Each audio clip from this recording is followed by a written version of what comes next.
A warm welcome to all the delegates and attendees on the second day of second international training program on climate smart agriculture practices to enhance farmers' capability to address the challenges of climate change using climate smart agriculture strategies.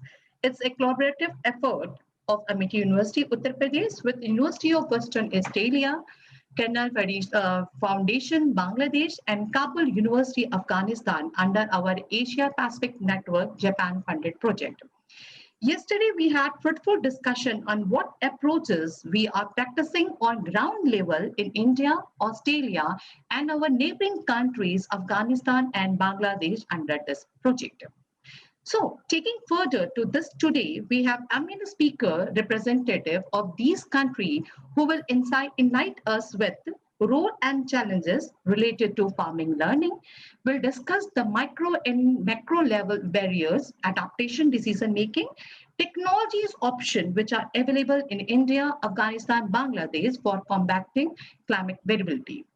And also we will try to find out solution to most challenging question: is farming a viable livelihood? So to today eminent speaker as a panelist, we have Professor Siddiqui. He is professor and agriculture chair director at University of Western Australia. Dr. N.P. Singh, Chairman, Commission of Agriculture, Cost and Pricing, Government of India. Dr. Sohaila Akhtar, Director, Tuber Crop Research Center, Bangladesh Agriculture Research Institute. Mr. Abdul Rahman Menon, Senior Agriculture Advisor, ICARDA. Dr. Nutan Kaushik, DG, Food and Agriculture Foundation, Amity University. Dr. Antil, as the Advisor, Food and Agriculture Foundation. Dr. Rena, Professor, Food and Agriculture Foundation, Amity University. Before introducing our eminent speaker, Dr. Siddiqui, I would like Dr. Nutan Kaushik to welcome our speakers. Over to you, ma'am. Thank you, Dr. Shalini, for such a wonderful start. And I'm really delighted to see that our training program, this second master's training program, yesterday we had a very fruitful day. A lot of things have happened yesterday, and we look forward to a lot of new deliberations by the invited talks. So I welcome all the speakers, Dr. The book Siddiqui, who is a very eminent, distinguished scientist, renowned scientist, world over renowned scientist. He has been like University of Western Australia's #1 university in agriculture in Australia, and he's ranked very highly world over. So we are very fortunate that we are collaborating with such a distinguished scientist, and we are very fortunate to find this opportunity to listen to him. Actually, people really look forward to listen to him, and this is our fortune that we are going to listen to him today. And we another second distinguished speaker is Dr. N.P. Singh. He is the chairman of the Agriculture Cost Pricing, which is also a very eminent body who deals with the policy support in agriculture policy support. So that is also going to be a very interesting, which will give an insight how the Indian agriculture policies, where the Indian agriculture policies are focusing on, and what we look forward to.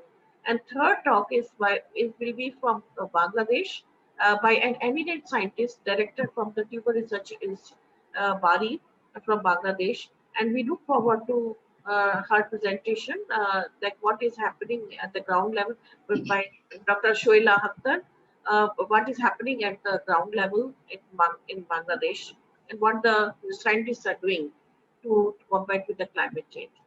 And our fourth speaker is from Afghanistan, ICARDA, Dr. Ban, and he is dealing. He's also a senior advisor, agriculture specialist at ICARDA, Afghanistan, and has got a lot of experience working with ICARDA.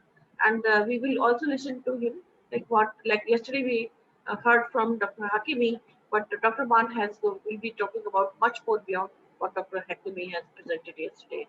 So I welcome all of the distinguished speakers, my colleagues, my faculty members like Dr. Kuldeep Singh, Dr. R.S. Anpil sir, Dr. Dr. Ravindra Rana, Dr. Shalini, Abhishek, Dr. Nalini Ramawat, all others distinguished faculty, and I also welcome all the all the participants to this workshop, and I hope we will this will be a fruitful direction and lead to a future. We're looking forward to a lot of way ahead from this workshop. Thank you, Shalini, and over to you. Thank you, ma'am. Taking this program further, let me introduce our very eminent speaker, Dr. Siddiqui. Dr. Siddiqui is Professor of Agriculture, Chair and Director at the University of Western Australia, well recognized internationally and appreciated as a leader in crop science and agriculture. Professor Siddiqui has a remarkable contribution to agriculture in research, education, and industry development. His research on adaptation, physiology, genetics, and economy of crop has boosted cereals and grain legume production in dryland environment. Major contribution to dryland agriculture has been crop yield improvement in grain legumes, in wheat, and the release of 30 new grain legumes cultivar. His most outstanding achievement have been the promotion and development of agriculture research and education among agriculture stakeholders within Australia and overseas. Professor Siddiqui was designated by United Nations Food and Agriculture Organization as Special Ambassador for International Year of Pulse 2016. Recipient of many national and international awards, including our Rare Memorial Award, Member of Order of Australia, Western Australian Year of Award, the Dongheng Award by Chinese Guangzhou Provincial Government, and the Friendship Award with the Chinese Central Government, which is the highest award for the foreign export, and recognized of his outstanding contribution to the agriculture, science, and education in China over the year. In 2019, the Federation of Indian Association of Western Australia named Professor Siddiqui as the Western Australian Indian of year 2016. So with this very short brief, I invite Dr. Siddiqui to deliver this talk. Over to you, sir. Thank you, Shalini, for that kind introduction. Thank you, Nutan. So I'll just try to share. Now click the slideshow. So we cannot see your video. No, I am coming. Okay, sir. And then I have to go click display, stop presentation. Can you see now? Yeah, we can see it. Yes, sir. Is it good? Is it in the slide mode? No, Yes, we cannot see your face video. Okay. Oh, that I don't know what to do with that. Okay. So don't worry about my face. I can see my face. I can see you people, etc. I don't know why my video is shut. Okay. Carry on, sir. Yeah, I'll carry on, but that may be a problem, isn't it? If I don't see the video, you want me to fix it? No, it's okay, sir. It's okay. Up to you, sir. Entirely up to you. My video is functioning. It should be functioning. So now we can see you. Yeah, now we can see you, sir. Okay. Look, thank you again. What I am going to do is I'm going to talk about the farmer groups. I call here grower groups, right? Mm-hmm. Because it's so important. So the slide is still visible? Yes, sir. I have a little problem here with regard to, okay. So the purpose of this talk is to show the importance of the farmer groups. And this is very important for India, Bangladesh, and also Afghanistan. The problem is we have limited resources and we have different organizations works, and the end point is the farmers. And particularly in places like India and Bangladesh and Afghanistan, the farmer unit is very small. So how are we going to produce sizable product and deliver to the consumers, whether within the country or overseas? This is a big challenge for us. So the only way forward for Indian agriculture or Bangladesh agriculture, as a matter of Asian agriculture, is form relevant farmer groups and them come as a mighty powerhouse, whether for political lobbying, whether for economic reality, whether to get research attention, and so on. Before doing that, I know many of the audience here may not know what is Western Australia. Can you see my slide still, Nuthan? Yes, yes, we can see. Yeah. So this is a very large state, what I call the second largest state in the world. The first one is somewhere in Soviet Union. We have a very small population, 2.6 million people. Can you imagine? That is very, very small. And Perth, the capital city, has got 2 million people. So we have got almost similar size or as of India, is very thinly populated. And so we don't have COVID. We're not wearing masks. We can go anywhere we like. The University of Western Australia, which I have studied here. Now I've been around in Australia for the last 41 years. And it is one of the highest paid graduates comes out of that university. That shows the prestige of the university. And Perth is a wonderful city and very affordable, and quite a lot of industries, particularly the mining and so on. So you can see the Perth city. I'm just sitting here. All this red building belongs to the universities. Those who have been to Stanford, it's like the Stanford model. And you can see the beautiful Swan River. I live across the other side of the river. So every day I feel so privileged to drive from home to work or work to home along the riverside. And that's a calming situation for me. When there is frustration at work, I just drive and enjoy. And at lunchtime, I just can walk. So I'm just sitting now here. Very good, sir. So this is the campus. So we don't have agricultural universities. I'm involved with a group of Indian senior people and from US about the plight of universities in India. And we are so lucky we don't have agricultural universities in Australia. We have 40 universities, and wherever there is agriculture, not all, they are embedded into the comprehensive university system. So I'm sitting here, the medicine is somewhere here, engineering, law, etc.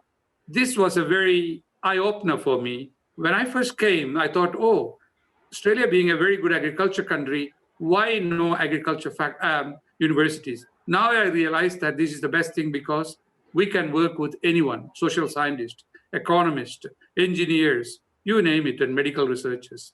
So that's something which India need to look in the future. In the past, yes, it was good, but we need to move on to the comprehensive university system. It's a very internationally recognized university, ranked top 100 in the world with such a small university, well-established partnership with the industry, that is, whether it is the farmers or whether it is the engineering industry, whether it is the medical industry. We are also among the Group 8 universities, if you like, elite universities in Australia. The Group 8 universities are the top universities in Australia of the 40 universities. And he's my close friend, Barry Marshall, Professor Barry Marshall. He's got Nobel Prize in 2005, and I spent quite a lot of time with him. His Nobel Prize winning research was on Helicobacter pylori, which affects the stomach ulcer. And he's still working, and we traveled together. This was sometimes last month we got together on something, and an eminent personality, and that really helped our university to go up in the ranking. But now the ranking is largely based on what is happening today rather than what happened in the past.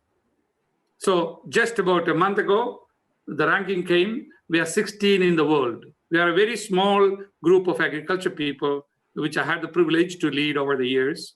First in Australia, and the second in Australia is University of Queensland, which is much larger university than University of Western Australia. So basically what I'm trying to say is that excellence in research, teaching, education, and translation can help us to move forward.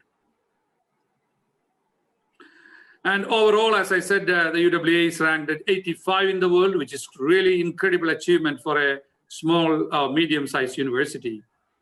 In agriculture science, now the ranking changed from life and agriculture to agriculture science from 2017 onwards, and we have 14, and the last ranking this year was 16 in the world, which is again an incredible achievement through our own work and also through collaboration with like-minded people.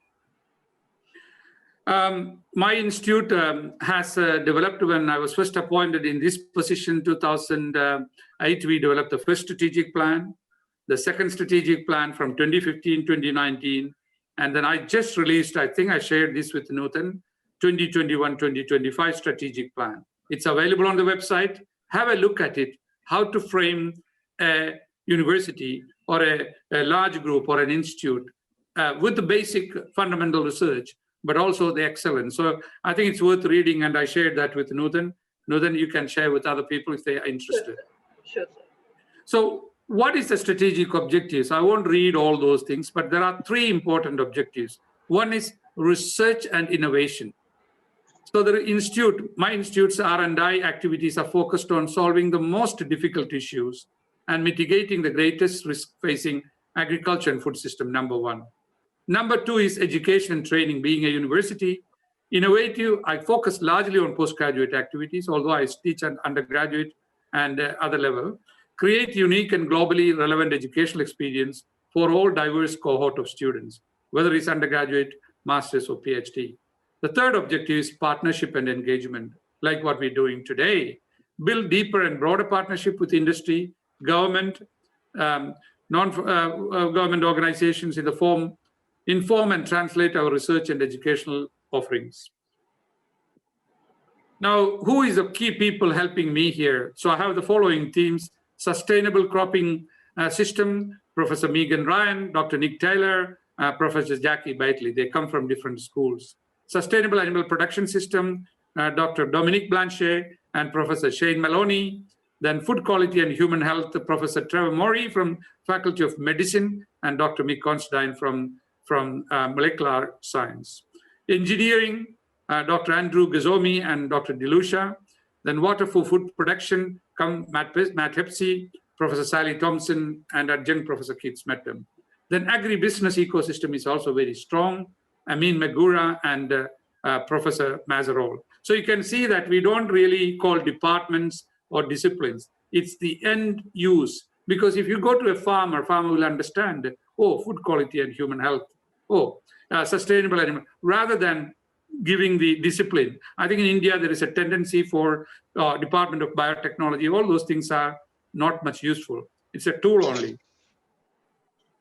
And I also recommend you to look at this annual report, which just published last week, and that will give you the current activities. It's a wonderful read, and it's available, and there's a QR code here as well. And Nutan, you can share with people if you like. Sure, sir. Now, my real talk. This is very interesting talk because, as I said, the state is very large, diverse. The farmers' numbers used to be about 14,000 farmers about 20 years ago. Now we have only about 4,500 farmers. So the number of farmers declined, but the farm size expanded. Inefficient farmers gone out, efficient farmers started. And the distance is very high. To me, reach from here to some of the areas, I had to fly 4.5 hours to reach some of the farms. So I was very fortunate being involved in establishing the farmer group, what we call Grower Group Alliance. Scattered at different places. We brought all of them together and we formed an umbrella framework called Grower Group Alliance. So that was established in 2002. I was the foundation member, continued to lead that for a long period. And it was funded by the Farmers Grain Research and Development Corporation until 2014. By 2014, then that is given to another level.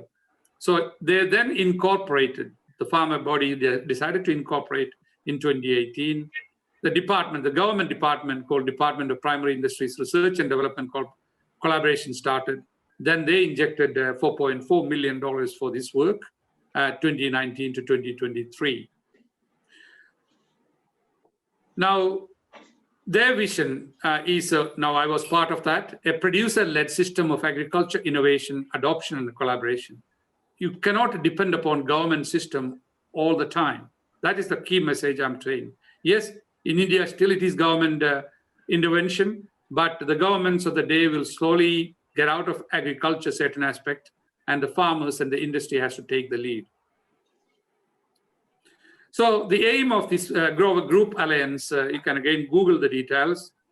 Their aim is to shape the Western Australian agriculture industry to grow the national agriculture output 100 billion by 2030. So our federal government has said that the current production is contributing about close to $60 billion, not million, and we want to reach 100 billion by 2030. And what is Western Australia's contribution to that? How can we help the whole country to become that 100 billion industry? Working together through Alliance are a unique and a potentially a good position to drive innovation, investment from group as a perspective rather than in isolation. And the groups will be at the forefront of innovation and adoption, shaping the future benefit of whole state of Western Australia. So you can see that this is the southwest corner, and we have now, when we started, we had only 40 groups. Now we have 60 grower groups in the network representing over 4,000 farmers.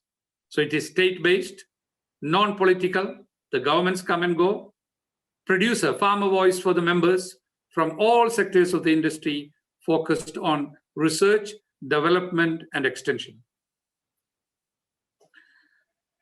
So the three areas: develop and implement a producer, farmer-led research and development investment model focused on innovation and adoption. So really, the farmers are driving the research agenda. They have the money. Develop business opportunities and broker impactful programs and investment that sustainably increase Western Australian production profitability. This could be anywhere. If you're forming a focus group in Punjab, that could be the direction. Understand research and development priorities, because at the end of the day, I don't set the priorities for the farmers. The farmers set the priorities, and then they can influence the selection of the projects and their outcome in Western Australia. So that influence will be to the funding bodies, that could be the influence on the state government or to the federal government. Support professional development of grower groups, because the farmers are so busy with them, they need certain support. For example, let's say you started a cooperative venture in somewhere in Uttar Pradesh, but the farmers doesn't know the modern cooperative structure. How can you do? So you have to really train some of the younger people. Build a stronger and broader network of grower groups in Western Australia, and ensure they have got representation at the peak bodies. Well, then engage with the industry to explore and develop innovation and adoption opportunities. This is the most important one. We have a lot of knowledge everywhere, but how do we translate? How do the farmers adopt? What are the barriers of adoption? So from their perspective, not mine or your perspective as a researcher or as an extension worker. So the group of farmers and experts get together, conducting research projects and trials on the farm, and demonstrations and communicating the results, and collective partner participatory learning and action. Sometimes the farmers are so busy, their partner, the wife, will come and learn certain things, especially the new technology. Some of the older farmers cannot do that. So that's where the young people, the women in agriculture, all comes on board. So with the background, one of my PhD students, originally from Kerala, we embarked on a study. So the background to the study is that there is technology, extension has been happening for a long time. Farmers are there, State Department of Agriculture, or Ministry of Agriculture there, applied research is happening, universities and the CSIRO, which you know, which is one of our national research organization, the private sector and private investors and other things are there. So that is the background. Now I need to move this from here. Whoops. So, and the agribusiness and private consultants and others are there. So I'm just showing the spread of the grower groups in the state, the southwest corner. In the 90s, a rapid rise in grower group numbers, and now I said it is about 60. And they were focusing on production and environmental issues. It's not only the production, what's happening to the land, what's happening to the environmental issues, because the farmers are the custodians of the land. Then, of course, prioritization on research, development, and natural resource management, grain quality, perennial pasture skills, and some of the other issues. And as I said, currently about close to 3,000 or 4,000 farmers are involved. When we started, it had only 2,500 farmers. So our hypothesis is that why we should study the drivers of the grower groups, what aspirations they have. So there is a limited public sector involvement in extension. So I'll tell you that there used to be, all the extension used to be done through the Ministry of Agriculture in the state. Now hardly the ministry does anything. So all those people became private. Now we have something like 80 private consultants, private extension people in the state. So the farmer then employs the private people to do their consultancy. And then increasing number of farmer groups, efficient and sustainable groups needs to be maintained, connect farmers and wider agriculture industry, then of course, applied research and extension, how to do that. So the research aims were how farmer learning occurs within a grower group. How does the farmer as an individual learn new technology within a group? The group consists of anything between 40 members to as high as 1,000 members. What are the factors influencing effective group functioning and subsistence? Again, this is relevant to India. If you have a self-help group, exactly the same principle will apply. So just bear in mind that. Methodology. So in this study, we used a case study. We selected at that time 5 grower groups, selection of groups based on their geographical area. Some are dryland, some are set medium rainfall. And the criterion for selection was groups should be members of the Grower Group Alliance, the umbrella organization. So we just wanted to understand, no, we cannot go and do all the groups. So we selected certain groups. It was a PhD study.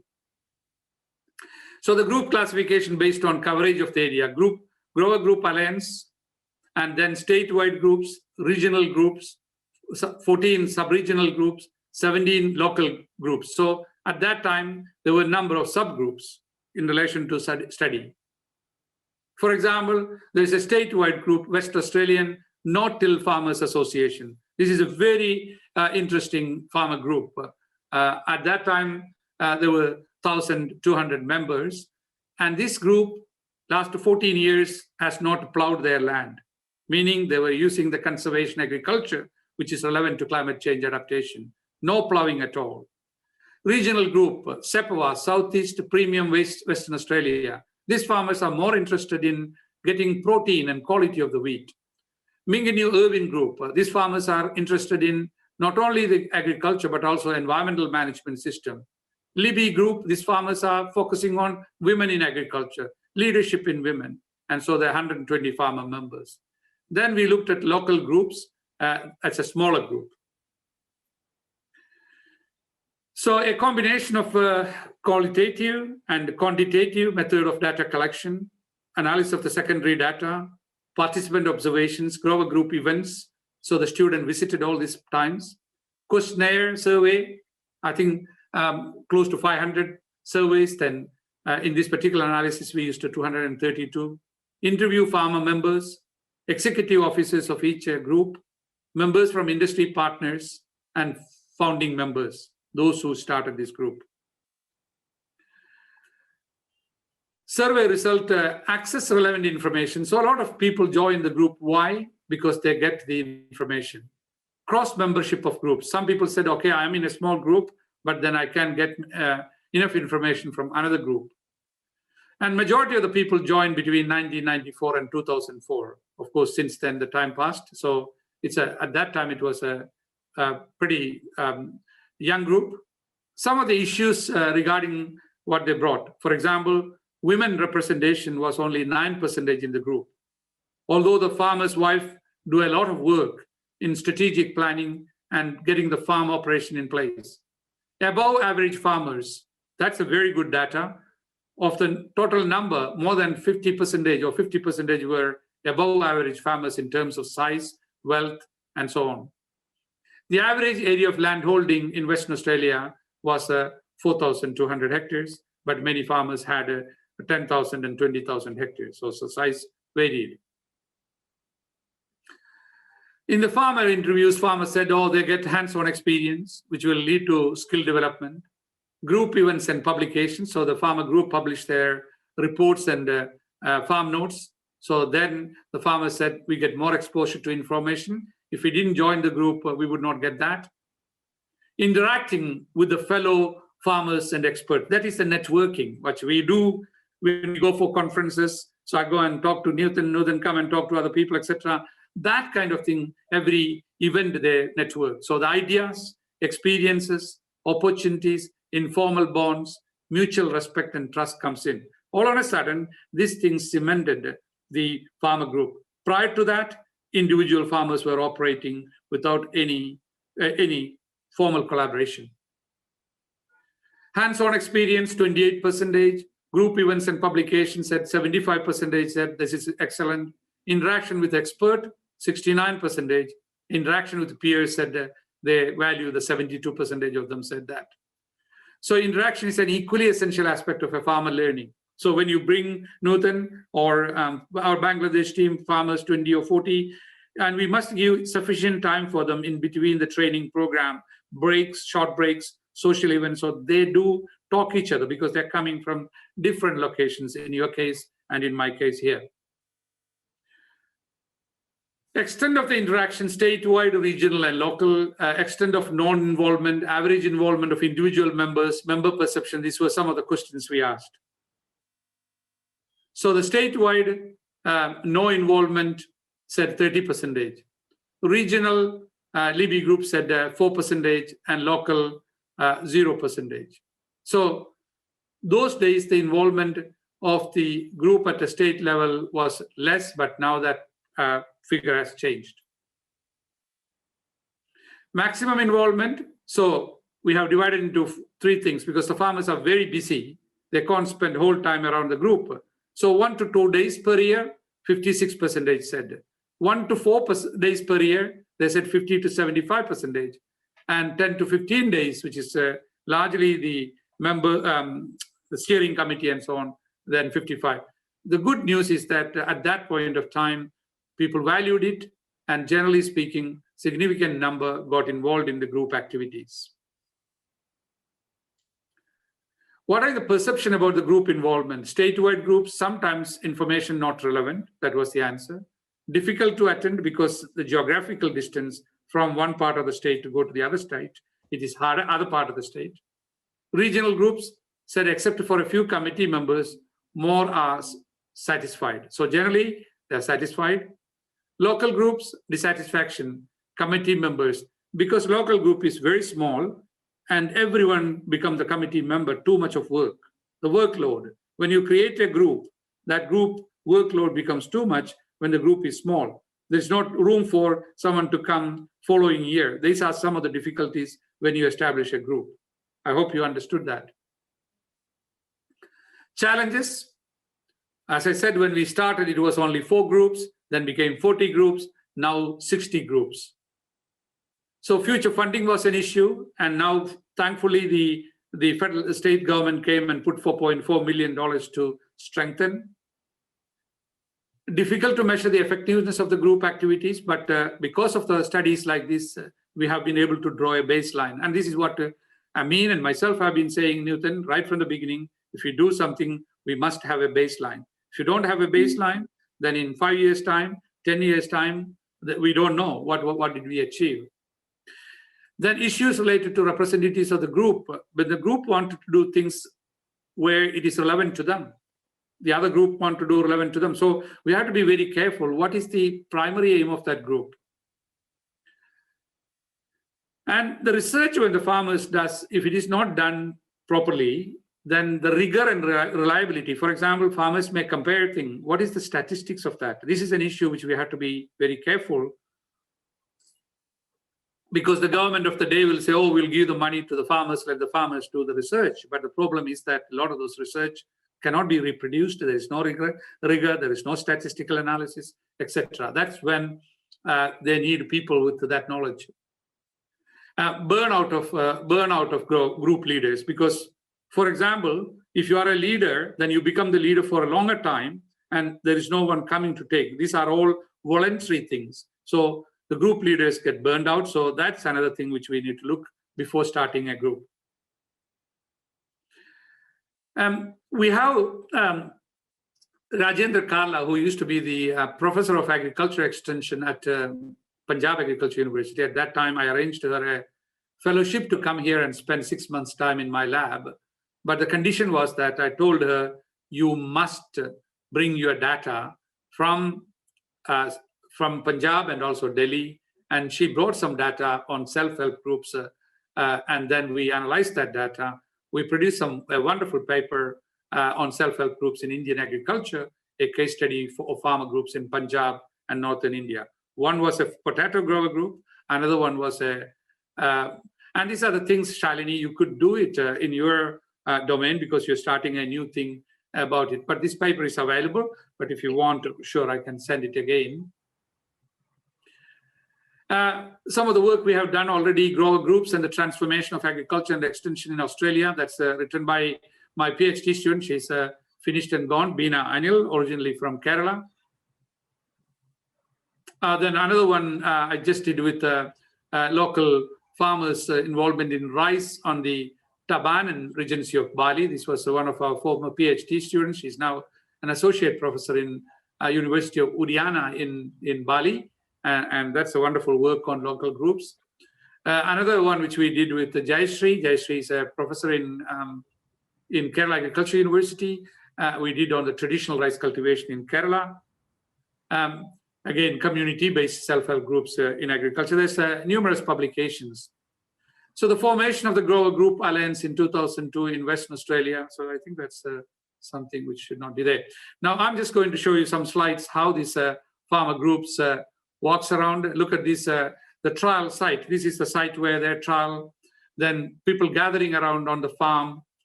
Then look at the farmer's property, a lot of trials, various things, some extension researcher explaining about the weed management, they inspecting the canola evaluation trials, then farmers moving from one farm to the other on the field day, prioritization workshop using butcher paper.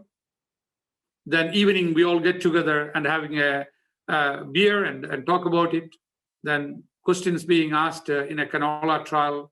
Again, you can see younger people are involved as well. It's not just the men dominating and they're looking from one place to the other. The buses and things are coming, again, moving on. And a soil expert coming and digging the soil and talking about subsoil constraints. So the conclusion, a member interaction forms an essential aspect of the farmer learning. So this is very important.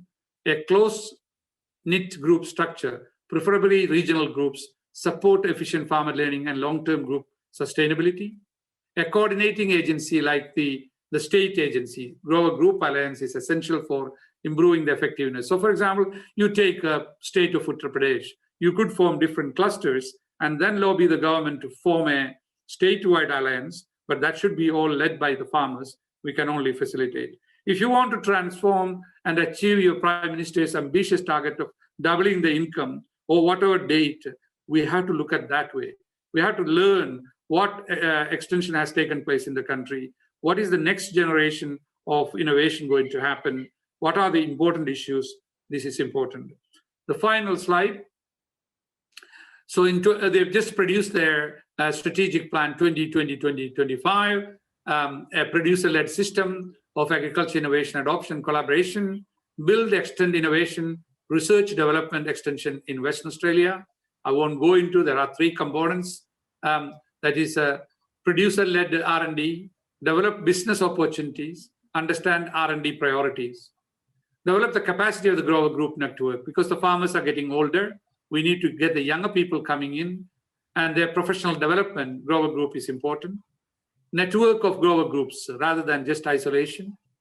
And then connect the grower group network with the industry, whether it is the food industry, the supermarket industry, or the export industry. In India, there's a different level of industries. How do we do that? And I know your current government is very keen on getting maximum for the farmers through novel policies and so on. But I think it needs to be a structured way.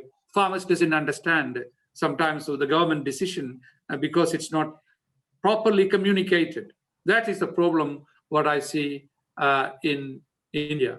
I hope this has been useful. I know it has been an Australian-based, but I was driving the principles. Don't worry about the size of the industry, the wealth of the farmers, but the principle is the same. You want to get better production, efficient production, quality production, and get better returns to the farmer, good quality to the consumer, and a viable agriculture industry in a regional, state, and national level. Thank you. Thank you, Dr. Siddiq, for such a wonderful presentation. before we move forward, we will take up the question answer at the end of the session. No problem. But before we move forward with the next presentation, and I'd like to welcome two eminent personalities who have just joined. One, Dr. Kuldeep, Dr. Naveen Singh, NP Singh, who's our next speaker. Welcome, sir, to this forum. And I also welcome Dr. Mohammad Nazirul Islam, who's the Director General of BARI, Bangladesh Agriculture Research Institute. So welcome, sir, to this Master's Training Program. After the presentation of Dr. NP Singh, we'll invite you to say few words. Since Dr. NP Singh has to move for another meeting, so I'll hand over to Dr. Shalini to continue the proceedings of the day. Thank you, Dr. Siddiqui, for such a thoughtful session addressing challenges faced by the farmer as well as the various steps taken to help them out. Surely we will work together because at Uttar Pradesh also we are making farmer producer group, small farmer producer group in every level, and I'm also looking forward to get some of the FPOs so we can organize on the behalf of Amity. And thank you also for giving the wonderful tour of Western Australia. I hope our students will be highly motivated with the working environment of Perth and will surely try to avail opportunity to visit officially under student exchange program once the border are open. Okay, now moving forward, like when we talk of the agriculture, when there are the several policies and several policies has been made, but these policies fail to recognize how crop choice, cost input, and the supply chains are intertwined, perpetuating marginal farmer. So need to shift from basic farming to more efficient, sustainable, and productive farming. There's enough food, especially considering calories as opposed to micronutrient. Exports are possible, but require extensive value add, and it is not clear how much of this will benefit the farmers as opposed to the processor or trader. Fundamentally, we must figure out a way to provide meaningful employment to hundreds of millions of people outside agriculture. So, today we are having a very eminent speaker, Dr. NP Singh. Let me invite Sir with her brief profile. He is presently serving as chair at Commission for Agriculture, Cost and Price, Ministry of Agriculture and Farmers Welfare. He is on deputation from ICR, National Institute of Agriculture Economy and Policy Research, where he is serving as principal scientist since 2015. He has also served at ICAR and ICRISET from 2008 to 12 and CIMAT as a coordinator of Asian Climate Adaptation Policy Program. With vast experience of 22 years in the area of future market, price analysis, impact assessment, research priority setting, conservation agriculture, participatory research and adaptation strategies to climate change, practical experience and knowledge of wide range of agriculture system, diversification and other agriculture development issue in salmon-aided tropic of Asia and China. With more than 80 reputed publications, dozens of articles and policy papers, and accord with several award, professional recognition, and membership of editorial board of reputed journal to his credit hold a major contribution in agriculture economy. So over to you, sir. We welcome you all. We are looking forward to have a deep insight on this topic. Thank you, Shalini. Good morning, everybody. Namaskar, sir. Let me share my slide, first of all, presentation. Is it visible? Yes, sir. Is it visible? Slide is visible? Yes, sir. Yes. Good morning, everybody. Thanks, Dr. Kaushik, for giving me this opportunity to be with all of you. These days are very tough for me because of a lot of commitments are there, and I came go just in the morning at 8 in the office. And then I had 2 meetings continuously. Again, I have to rush to one more meeting where a briefing is there. So, means without much of background, I have schematized my talk as so I will be showcasing that the macro level realities to the climate change, and will try to link up the policies, because of ultimately whatever we do at the grassroots level, there has to have some kind of connect with the policy level. With this premise, I have schematized my talk into basically 4 heads. First of all, last 2 days you have gone through various grassroots narratives, lot of presentations which have focused on the grassroots, farmers' perception, various adaptations, and all those things. So I will be showcasing the macro level reality, that how macro level what we view for our country as a macro level. Then we'll downscale our lens towards the micro level realities, wherein we will see that as to how the situation at the grassroots level looks like. And then we'll try to come up with a certain policy pointers for the climate resilient agriculture, because we all are envisioning to build up a resilient agriculture which should be from the climate. And with that premise, we'll look into what should be the future kind of agenda. So now we all know that there is a dire need to get empirics to get but the thing is that we have all those macro level data sets, means a macro level aggregated data sets, and that forms the basis for our assessment of the climatic impacts, or the various R&D policies, or the various kind of interventions. But what we did was that we have assessed the climate impact of the different seasonal crops, that is the kharif crops and the rabi crops across all of ACZ level. We have further downscaled our scenarios and looked into the 2 scenarios, and then we have also tried to assess what is the resilience capacity of the various ACZ, and later on we have also assessed what is the risk and vulnerability to the climate change. And that's how we could see that we have scouted what is the impact of the climate change on agriculture. Probably this is the maiden attempt, and till date we have got all aggregated pictures of what is impact on the rice, wheat, different crops are there at the country level. But this is the downscale scenario, and we have tried to assess various ACZ wide. And later on, we have also tried to build a kind of resilience on pathways, and then looked at the various vulnerability assessment. Now, coming to the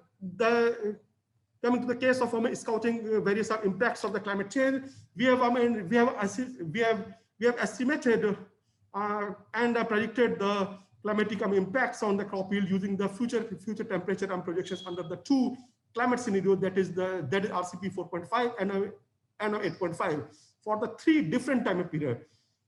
Literature is abound with the various climatic scenarios for the long-term projections, that is of 2100, 2050, 2080. But we have tried to downscale further to the near-term forecast for the 2030, 50, and the 80s across various ACJ. Then what was the significant was that we took the data set from 66 at 2011, and we observed that a significant rise in both mean as well as maximum temperature was observed across all ACZ. And there is a very high heterogeneity in the climatic impact on the kharif as well as rabi crop, with both positive as well as negative impact, because climatic changes, what we are going to experience, is likely to impact both ways, positively as well as negatively for the different crop. And rainfall definitely had a positive kind of impact on the most of the crop yield, but was not sufficient enough to counterbalance the impact of temperature. This is the most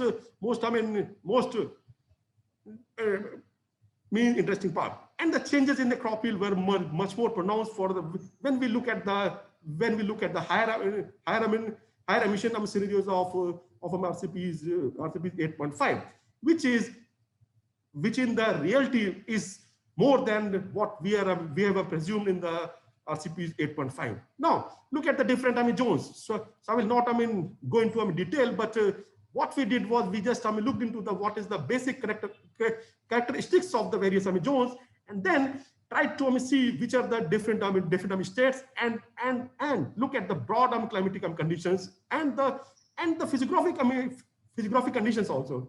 And this forms the basis of us to just see what would be the likely impact of the different crop. What we did was that we just elicited the major crops of the different zones zones across the different seasons, and then try to see what would be the some of the highlights are that the typology of the various climate varies from the cold to the humid condition. Previously, when Terry did these kind of analysis some 10 years back, what they did was that that was a kind of aggregate kind of scenario, macro level scenario, but they failed to gauge that that our country has got a distinct climatic condition, distinct physiographic conditions are there, and diverse typologies are there. So they fail to miss out that to what extent various typologies will behave when there will be a climatic changes are there. So typology varies from various condition. We cannot compare the arid region with the temperate region, with the tropical regions and the mountainous regions. So that was the basic premise which led us to see what would be the distinctive climatic impact on the different regions. Humid regions such as western coastal plains and Ghat and the eastern Himalayan region receive highest amount of rainfall. So when there is a high rainfall, and when we aggregate all these regions, we fail to gauge what is the exact pinpointedly, and we fail to just pinpointedly say what will be the likely effect on the grassroots level. So and we all know that the minimum temperature was the lowest in the various western Himalayan.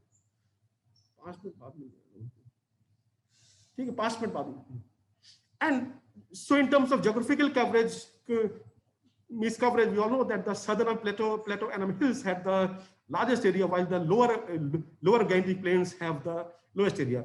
Middle Gangetic plains had the maximum proportion of the rural population. That means the MGP has got a larger population, which is likely to bear the brunt of this. So focus has to be on the majorly MGP, because large population is in the MGP area. Now, coming to the various projections of the various kharif crop, wherein the rice, groundnut, maize, sugarcane, sorghum, we find that there is a decline in the rice yield was observed in all the ACZ. And highest reduction was in the eastern Himalayan region, and the maize yield declined in the central and plateau hills to the tune of 1.33%, western and the Trans-Gangetic plain. That means there is not much reduction in the maize yield. However, there is a sugarcane. Sugarcane is likely to bear the most of the brunt, and the sugarcane decline was to the tune of around 10% in the different region. Groundnut crop is also expected to be around 4 and 5% by M2040 in the Gangetic region. By 2020, by M2080, maize is likely to increase, because there is a difference in the C3 and the C4 plant. So that's how there has to be a kind of distinction. And maize production is likely to increase by the tune of 7 to 8%. Now, for the case of Kharif field, this was case of Kharif field. Now, case of Rabi, wherein wheat crop is sown, Rabi and mustard is there, barley is there. We are likely to witness a maximum yield reduction in the case of western region, followed by rapeseed mustard was positively impacted in all the region. This is a very good sign, as we are very much shortfall in the rapeseed as well as the mustard, and we have to incur a lot of import bills on the oilseed front. Wheat yield is also likely to reduce by close to around 6 to 7%, and rapeseed and mustard is projected to increase to the tune of 9% in the different regions. So this was the policy paper which we had published. Anybody can have a detailed overview about the various crops and the regions, and this was the policy paper which we have published 2 years back. Now, so that was the first part, wherein we have tried to assess what would be the crop, because farmer minister is the crop and husbandry. Rest of the non-farm income that acts as a sucker, and that provides some resilience. So now next stage what we thought that how to map, because ultimately resilience has to have a kind of there has to be a resilience. So that how to map resilience, resilience capacity across agro-climatic zones for the various regions. What we did was we just broke up resilience into four silos. One was environmental resilience, technological resilience, socio-economic resilience, and institutional as well. And we developed a kind of resilience score based upon these four dimensions. And we took a lot of indicators. We just tried to assimilate all those indicators, and we could see that and this paper was published in the Climate Change, which was Springer Journal, and this is the latest publication of ours, and this is a very highly cited papers in the Climate Change, wherein we have tried to see that what are the various synergies and the trade-off for the climate resilience agriculture across the agroclimatic zone. Probably this is the first time that we have tried to see that how agroclimatic regions will behave when we talk of the synergies and the trade-off for the climate resilient agriculture. Now, we have tried to also map various regions as per different and what we just found out that when we talk of environmental resilience, Eastern Plateau Hill, Eastern Himalaya regions, Western Coastal Plain, and all, they are likely to exhibit a very high environmental resilience. In terms of technological resilience, we find that IGP have got a much higher technological resilience, because when we see that the yield gaps are also least in IGP compared to the different zones. So we show that the technology adoption is much higher in the IGP region. 4 transect are there: TGP, MGP, UGP, and LGP. So that is a much higher there. In terms of socio-economic resilience, was highest in the Western coastal regions compared to the different regions. And in terms of institutional as well as infrastructure resilience, West Coast Plains and the Gujarat Plains have shown a very high resilience level. Now, together with this, we developed a composite kind of purpose of this kind of estimation, empirical estimation, was to see and to link up with the various policies for building climate resilient agriculture, which can suit to the different regions, different transect of the country. That was the main premise of developing these kind of empirical estimates. Now, so and then we also looked at the inter-ACZ climatic resilience. We could see that there is a vast degree of differential in the resilience level. So blanket policies doesn't hold true at the grassroots level, and there has to be a distinctive policies for the different regions. So this and this work is very well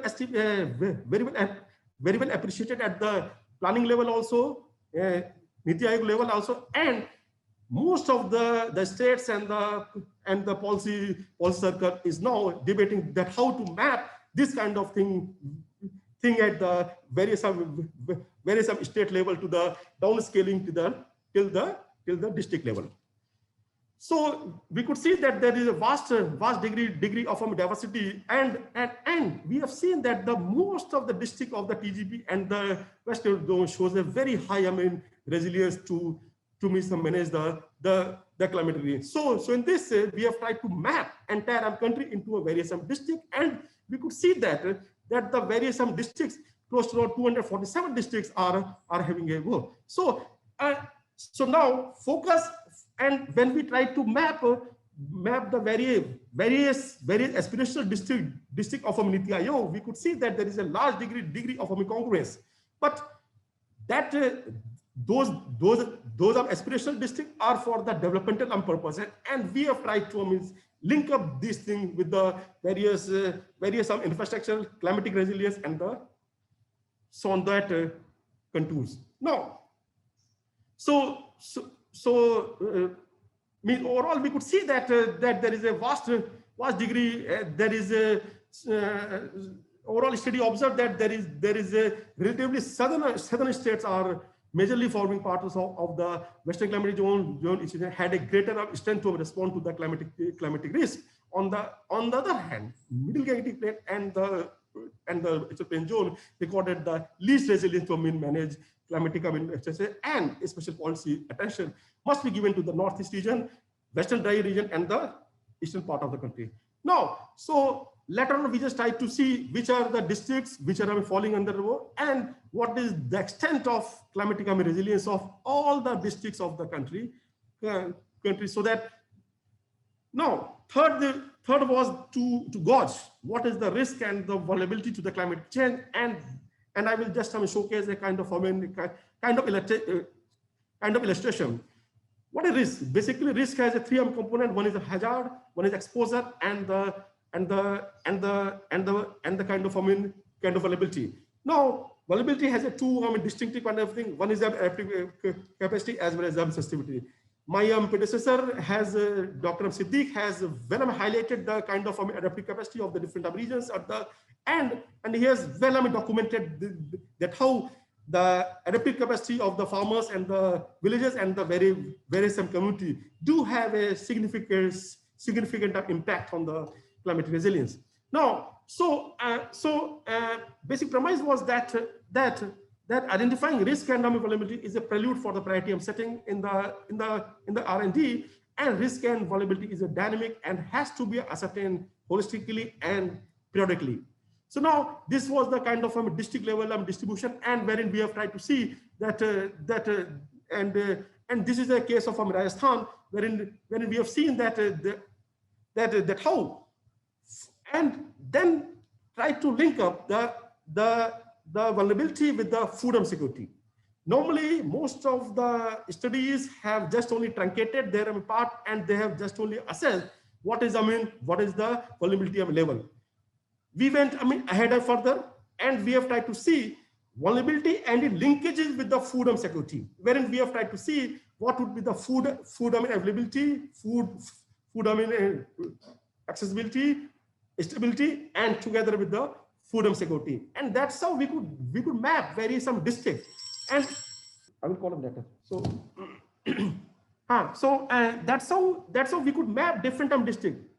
Idea was to see that most of our studies, they don't find a kind of space in the policy circle. What has to be done? So with this premise in mind, we have tried to link vulnerability and the risk with the food security, because food is the basic everything, and then try to see what is the level of the food kind of availability. We could find that the Baran district has a highest level of the food, and the Dugarpur as the lowest. So this is a kind of just a kind of illustration, and that's how we could link the programs of the government. Government has got so many programs are there. Program meant for food, meant for agriculture. That I will showcase later on. And so various programs can be tailored and can be focused toward the various district, beginning from the vulnerability, risk, until the food availability as well as security. So that's how we have seen that how what kind of policies and the program should be matched with the district's needs and the grassroots level of needs. So we have seen that there is a wide scale variation in the food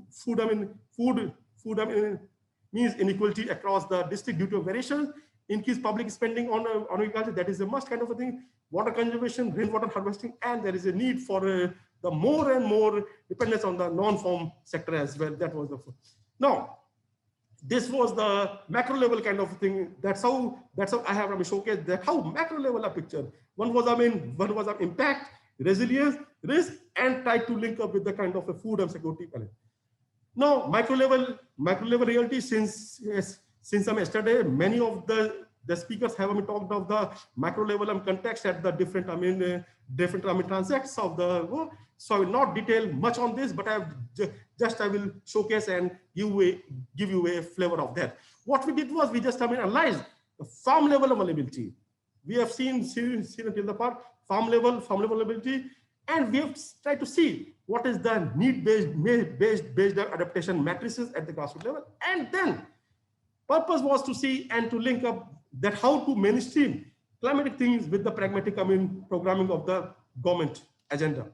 So this was the major component wherein we have tried to link that there is a various linkages are there. So first was that there is a household dynamics is there, then we have seen that that how awareness as well as the perception of the climate change is there, and we have tried to capture various some risk. Most of the studies that I have come across, they just they are just only piecemeal manner, and they just look into dynamics of the view, look at the perception, look at they just only capture risk management history, but they just fail to connect with the various policies and the programs of the government. My submission is that development and they should go side by side, and both have to sync together, and that's why we have seen that so importance of the micro level of context is we get to know what is the context at the micro level. This also necessitates a long-term kind of information. Micro level context is a very dynamic mix of the traditional as well as scientific know-how, highly diverse as well as non-uniform, multi kind of stakeholders is there, and there is a kind of enhanced policy reach as well as impact. So idea was to see that the farmers' adaptive capacity, vulnerability, and the resilience has to have some kind of a semblance which can be linked to the kind of enabling environment wherein community cohesion, local governance, and the public policy frame has to have a direct connect. So I'm not detail much as various speakers. Now, so just for the flavor of this, that when I was part of EquiSat, so we did a kind of analysis for the semi-arid topics, wherein the two districts we have taken, Solapur as well as the Mahbubnagar, which are widely researched district as well, and this was the work on the grassroots to the climate change, and we have also published a book which was released by the CABI in 2014, which was climate change challenges and adaptation at the farm level, case studies from Asia as well as Africa. And this book contains close to around 14 chapters. 9 are focused on Asia, various countries of Asia, and six from different countries of Africa. And there are certain policy briefs are there. And this book also highlights importance of the commons, communities, and the climate change, which we had also published in EPW during the 2010. So these are a couple of publications. This was published in I think Natural Hazard, Weather and Climate Extremes, wherein we have tried to see vulnerability and the policy relevance to the drought and drought in the semi-arid tropic. Probably this was the first publication in the climatic domain, wherein we have tried to link up the policy connect way back in 2014, wherein the vulnerability at the grassroots level was connected to the policy framework of the developing countries. So I will just in a nutshell that the observed changes what we get to know at the micro level are the perception, impact, and the responses, and they all vary across various regions given the climate change local phenomena. So we have seen that the farmers of perception they had witnessed some oscillation in the rainfall, change in onset and the cessation of the rainfall. Likewise, perceived impacts are also varying at the different levels. Coping measures are also varying, and the barriers to adaptation. Barriers to adaptation, when I talk of that, this has got a bearing when we try to connect with the various programs of the government and try to see the needs and the constraints at the grassroots level. Now, so adaptation strategies should have a layers of resilience at the 4 level. What I perceived in my work, that the farm level wherein we talk of crop and the varietal kind of adjustment, crop management practices, intercropping, mixed cropping, and so on and so forth.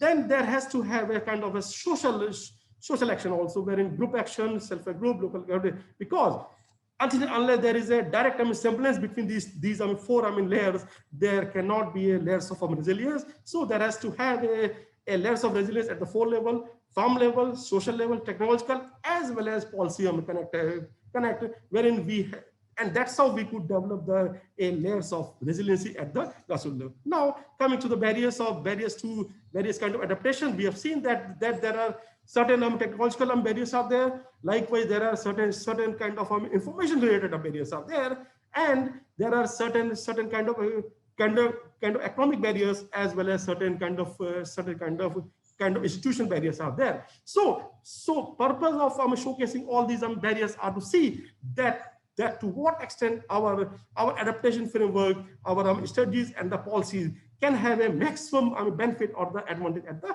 grassroots level, and that's how we can have a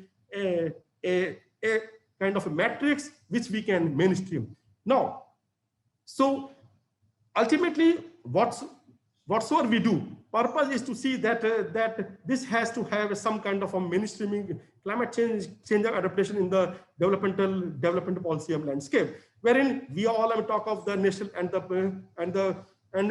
state planning. Various ministries are there, but there has to be a feedback mechanism kind of thing, and this part and this part, this has to have some kind of a connect with the top level kind of thing, and there has to be a bottom up approach. So the three levels are there. First is assessment is there, and we are all very good enough assessment of the collecting data and see what kind of impact assessment vulnerability are there, and we are also good enough identifying also what are various kind of strategies at the grassroots level. But we seldom connect with these kind of things with the policy connect, wherein we try to mainstream and converge various kind of assessment as well as identification to the mainstreaming, and that's how we have to see what are the various suitable entry points and how to prioritize various resource allocation to more and more vulnerable sectors, regions, and based on the evidence. So in the climatic literature, we are lacking as of now. We are lacking this part so as to support a policy directives, and I'm trying hard. So now this is a very good thing. Probably you all Ms. will be aware of that. So we have seen that in the government domain, because right now I'm in the government domain, there are hundreds of government programs are there, which are also forms of enhancing adaptive capacity. At the grassroots level, when we find that close to around 8 to 9 types of programs are there prevailing. Programs are related to the support programs of agriculture, livestock support programs are there. Programs for ensuring food and nutrition security are there. Social economic empowerment programs are there. Various infrastructure programs are there. Program for even conservation are there, and the program for even human nutrition and growth. I did a common sense kind of thing and did a kind of exercise, and this thing we all know that the marginal groups are the poorly benefited from this program. Marginal groups are only benefited from the food and nutrition security program, and the farm support program are linked to the various network as well as institution. So now, what I did was I did a simple kind of exercise 2 years back, and what we did was that we could see that in the government domain, so out of 54 ministries, 24 ministries and the 29 departments of the government have some or the other connect with the rural or the agri space. And we have seen that there are 161 programs are there. It's a mind-boggling number, 161 programs. And what I'm talking of, it's only government of India at the central sector level. So 161 programs are there. What we did was a simple kind of exercise. We just looked into various programs. What is the objective of the program? What is intended benefit and the outcomes of various programs? And based on that, we just try to categorize those 161 programs into six basically thematic things. You will be surprised to know that for the livelihood security alone, 83 programs are prevailing at the government of India level across 24 ministries and 29 departments. For the natural resource management alone, nearly 18 programs are there. For the production domain, 23 programs are there. Risk financing, 8 programs are there. Food chain management alone.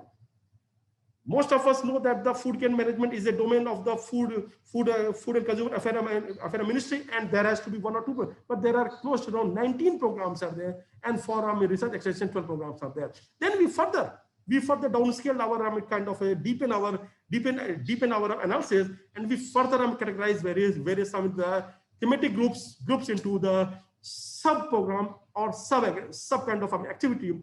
For rural employment alone, 3 programs are there transcending across 3 different ministries, and that is the sole reason that we most often get to know that at the grassroots level beneficiaries are common. for the last 40 years where I'm listening since our college days, that at the village level, most of the beneficiaries are common, and the select beneficiaries only get the benefit of all these programs. For the social security and the welfare, close to around 8 programs are there. Rural infrastructure development, 6 programs are there. Governance, 2 programs are there. So purpose was to see that how government governance system is there, and to see virtually you will find that all these sub programs have a direct or the kind of indirect relationship with the adaptation program, and there has to be a synergy kind of a thing. So to develop a kind of synergy, what next we did a kind of convergence kind of exercise, and with this kind of convergence we could downscale 161 program into just only 27 programs, and I'm very much happy to share that government is seriously considering this kind of exercise, and Niti Aayog is seriously considering to downscale various programs, merge various scheme, subsume different scheme, and this is under a serious consideration. This was just only fluke kind of exercise, but this has developed into a very landmark exercise which the government is considering these days. So with this kind of a thing, we are likely to converge so many programs, so many schemes at the central sector level, government level, central government level. And that is the sole reason when we go to villages and we ask the various panchayat people or the village people, they will just only tell you that in this village close to around 8 to 10 programs are there. They can't, and even sometimes even the district collector is unable to say, to let you know that these many programs are prevailing. So this is the sorry part kind of a thing where there is a large number of disconnect are there. So now, then, so after doing the kind of a micro kind of a empirics and the macro kind of a thing, and also I'm looking at the what are various issues prevailing at the grassroots level. What I did was a kind of a simple need-based adaptation program, wherein the matrix of the policy prescriptions. Normally we do prescribe certain kind of a policy pointers, but I did was a policy and prescriptions. I will showcase just only 1 or 2 issues. We see at the grassroots level there is a large issues of the resource and barriers are there, and most of the farmers complain about the insufficient irrigation, water efficient infrastructure, soil and degradation, soil kind of what it did was that there is an issue is there, certainly yes, that how that kind of issue need to be addressed. So what we did was that we just tried to see and find out what could be the pragmatic solution for those, and then try to see who will be custodian of those programs, what kind of activities are there, and who will be custodian of the different from the different ministry side, and then try to see what are the scheme prevailing. So we are not going to dig a new kind of hole. We are just trying to see what are the prevailing of schemes, and then try to see what can be the best connect kind of a mechanism. So what can be the best connect kind of mechanism of the grassroots issues to the central and policies, and that's how we can develop a better kind of resilience at the grassroots level. So and then there are certain barriers are there. So I've tried to showcase various barriers as well as some constraints, and then so this exercise wasn't published in a climate risk management, and one can see that I've tried to showcase that how the grassroots issues can be linked to the policy connect, and how a macro convergence can be made. So so I will so at the end of I'm being called for some other meeting, so I will just rush through. So I will showcase certain policy pointer for the climate of resilient agriculture. All of you must know, but are knowing. But I'm trying to brush up and I'm showcasing in a different fashion. First is building resilience as well as adaptation. And when we talk of that we see that we have seen farmers for generations have adopted to the climate change, and they have survived various kind of risk as well as uncertainties. And their farmer studies need to be documented, research for the wider kind of application. And in order to improve resilience capacity to the climate change, micro level perspective need to be recognized. Against this backdrop, adaptation strategy should have element of diversification, should have a climatic information system, should also have a kind of a very strong empirical base, which should have a climatic kind of assessment as well as review of the ACJ.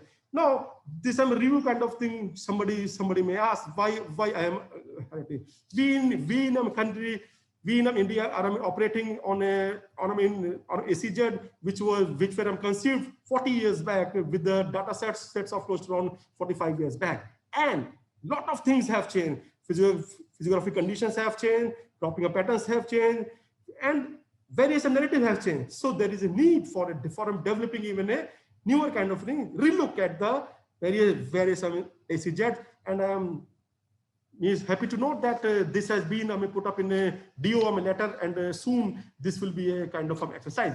Then also we have to link the various kind of integration of the micro level to have policy design. Now, since I am directly working at a policy level, that I see many times where I'm confronted, where I'm challenged for the lack of micro level kind of evidences. We are mostly working on the rhetorics. So I always urge upon, let us have a documentation, let us have a kind of empirical evidence. Means that kind of resonance is a must. And to have that kind of thing, we need to develop a need-based context and the regional climate smart technology. And as we always reiterate that the research spending need to be enhanced to the 1% of the GDP. And finally, I will conclude that there has to have a convergence of the various actions and the programs of the government, and this will help in better work. So to make adaptation effective, there is a need of a very strong element of a collective action, and the best kind of institution on the one hand, and the proactive approaches of the formal public as well as private agencies on the other. Finally, there is a need of effective governance, and we have documented SAPEC long back, but we have to make SAPEC dynamic. As of now, SAPEC are there. There is a need of a reorientation of the SAPEC programs so as to capture the regional sensitivity.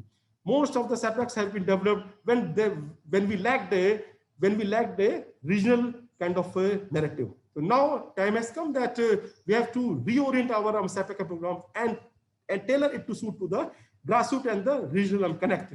And finally, so there are certain kind of recommendations are there: diversification, strengthening market system, conservation practices. That's a very good practice which can build a soil and organic carbon and build a congenial environment. Thank you. Thanks a lot. Thank you, sir. Thank you so much for such a comprehensive presentation. We really have been thoroughly enjoyed your presentation, and a lot of new information has been generated. Since you have short of time, you have to go for another meeting.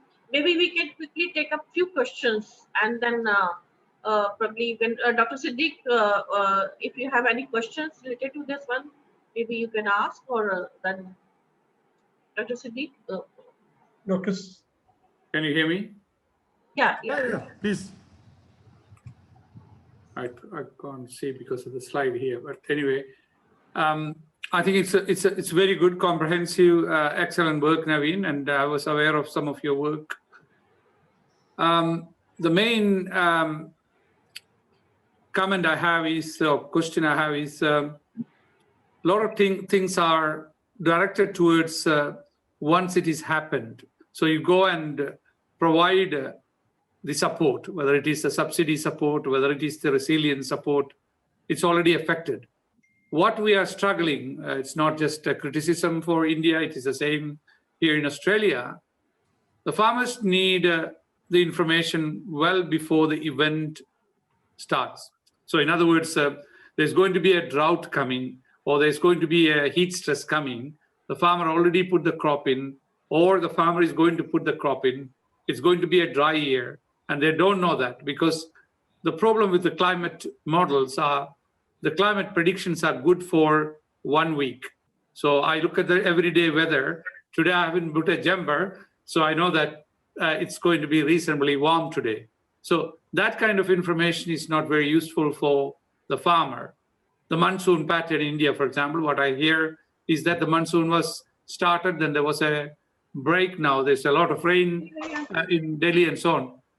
How do we help the resource poor farmers or any farmers, giving them the warning 3 to 4 months or 6 months ahead? It's going to be difficult for a year ahead, but that is the challenge we're facing, so that they can adjust their cropping practices, production practices, etc., well ahead. Once the event is happened, there's not much they can do. They can anticipate and do best practice, conservation agriculture, etc. That's good. But how do they be able to incorporate in their current program or the program which they're going to have, Rabi or Kharif, whatever is the season? That is the challenge. Your comments on that, please. I'm happy that Dr. Siddique has recognized importance of the grassroots kind of micro kind of information. And let me tell you that I'm taking note of micro level empiric. For the last decade or so, we are advocating that there has to be a rain gauges at all our villages.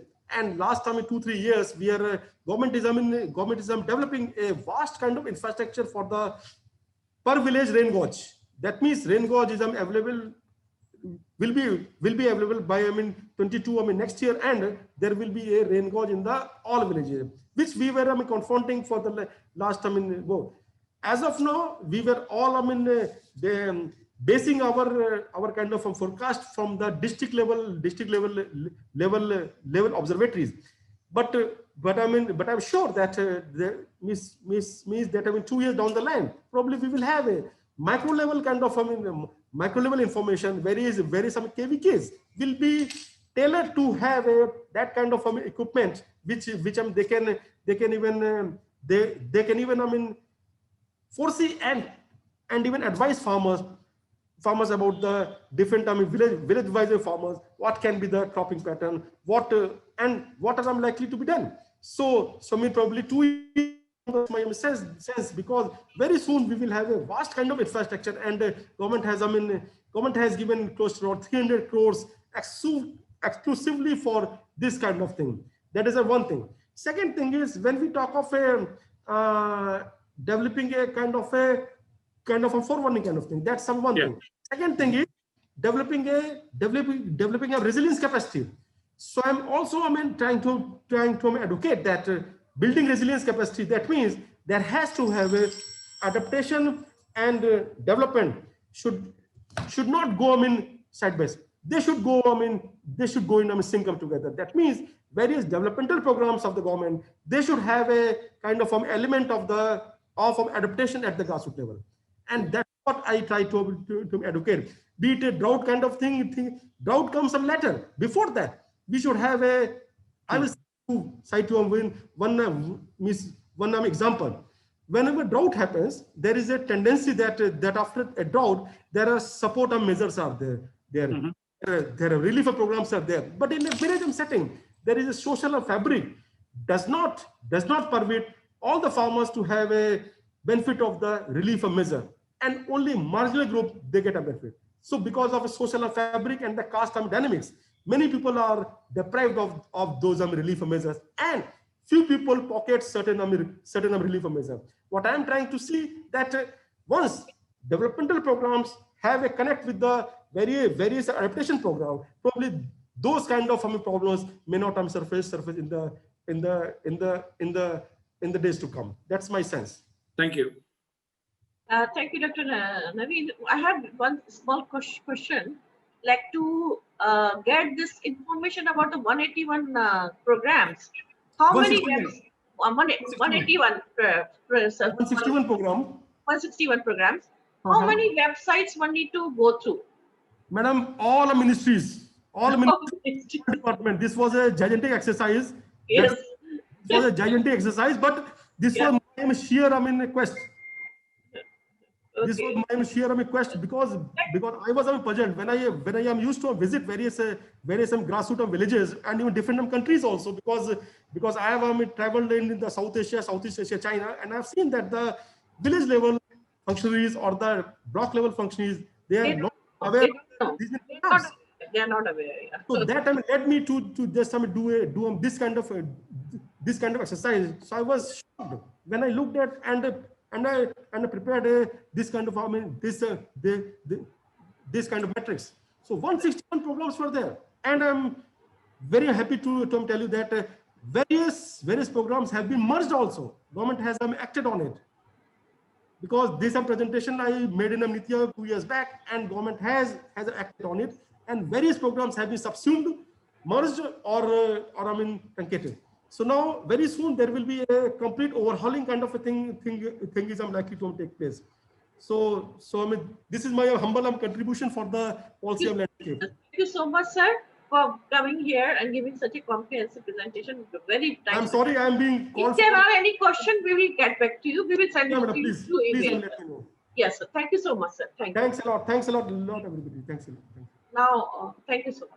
Now, over to you, Dr. Rana, for taking over the proceedings. Before we proceed for the next speaker, may I request the DG Bari to say a few words? Yeah. DG Bari is there, Dr. Hi. No. Hello, Hello. Dr. Saleh. May I request Dr. Nazir? DG Bari. Yeah, please. I'm trying. Okay. Yeah, I'm calling him.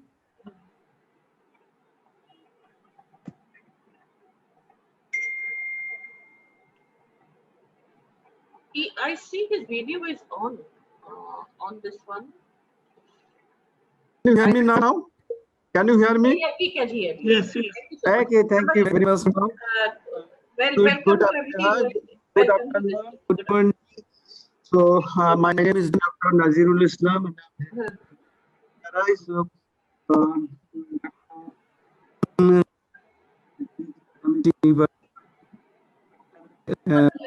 So your voice is breaking. Your voice is breaking. Yeah, so how can I improve my voice? It's better now. It's better now. Yes, sir. Thank you, sir. Now,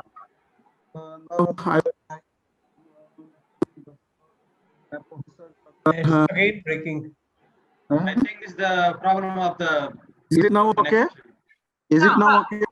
Sir, Okay. if you are sitting in this position, then it's okay. Yeah, you just stay steady. Don't move around. Just stay the position and do it. Yeah. So now I'm directly speaking to my laptop. So I can see okay now. So Professor Dr. Kadambat Siddiq, Professor Western Australian University, and participants from Bangladesh, Director Dr. Sohela Director, Development Research Center, Dr. Saleh Ahmed, and dignitaries and experts present in this webinar. So again, good afternoon and good morning. So, you know, the Bangladesh is very small country and very crowded country. Our population growth every year, our population size is increasing, but we have to grow food to feed this ever-growing population. You know, when Bangladesh became independent in 71, our country was designated at the bottomless basket. Now the country is full of crops and foods because of our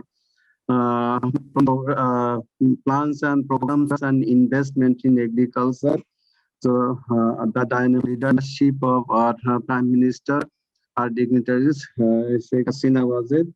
So our challenge, I already have mentioned, population growth and loss of available land, the challenge of agriculture, and the price volatility and improper management of fertilizer, water, disease and insecticide, and immediate and insufficient post-harvest management and climate change. So to ensure food and nutrition security, our government has taken some plan of national agricultural policy, and in this policy, our government initiative is to increase food production through technological improvement and varietal improvement, and including arable lands from the southern parts of the country and eastern hilly regions of the country, and we have some drought-prone area in the middle of the country. So we have also planned in increasing the cropping intensity. So the body has the research we are taking just to generate the technologies and generate the varieties which can be adapted in southern part of the country and hilly regions, because we want to take the advantages of ecological process we can utilize in our agriculture. Our government by this time has taken some mega plants. This plant include some regions, specific region for specific crops and specific economic zones. So our body research strategy is to support the government policies and identifying the issues, identifying opportunities, and just overcome the obstacles of climate change and other variabilities or the constraints. So in this regard, the climate resilience and smart agriculture, what we understand, that means our food system not only will be the health issues, but it also will be the decent source of income, decent source of employment generation. This food production, employment, everything will be in agricultural activities. The policy of government already is designed like that. So our land, our cropping intensity is very high. So the ecologically our soil sometimes it's go just soil fertility degradation side by side. In sometimes we are losing our biodiversity. So policy is like that. We promote the biodiversity, also the promote the environmental support for sustainable agriculture for future generation. We want to preserve the climate. So our agricultural activities are just, we want to implement what the government want, the by supporting to sustainable agriculture, maintaining the climate, support for future generation or future production facilities. So actually, all these activities, the Bangladesh is very disaster-prone area. So sometimes it is not our own activities. So government policy has to put hand together regionally. So we have SAC agriculture center. So the subcontinent, we are sharing some environmental issues, for solving the issues, for sharing the seeds, and for sharing sometimes the technologies, which is very common in such countries. Also, government has the policies to collaborate with international communities, because the greenhouse gas, which is an issue of agriculture, the agriculture, it is also the cause of climate change. So internationally, if we become together, we put our hand together, so some issues of smart agriculture will be able to do. at this time, the external resource before use, because our agriculture first time was subsistence agriculture, and we want to increase our food just for feeding the people. But this time, our policy is the commercialization of our agriculture. We have a lot of production now, but we have no opportunities to bring our product in the global super channel supermarkets or super channel shops. So in this regard, we want to make collaboration with the international communities. Side by side, the regional collaboration is also important. So I don't want to go more because the time is constant, and I would like to hear the seminar. So I want to learn more from the discussion. So with these few words, I would like to thank you again, and thank you for giving me the chance, and thank you for the audience for giving me the time or for listening. And actually, I want to share the experience what we are doing, but it is more important what is happening outside, so that we can accommodate of these issues in our research, and we can support our government to implement the government policies to ensure the food and nutrition security. So thank you again, everybody. Thank you so much, sir. And you will be glad to know that under this project, we have developed a manual for the farmers. And in that manual, we have enlisted the different techniques which farmers can adopt to become the resilient to climate change. And Dr. Saleh is very much a part of this project.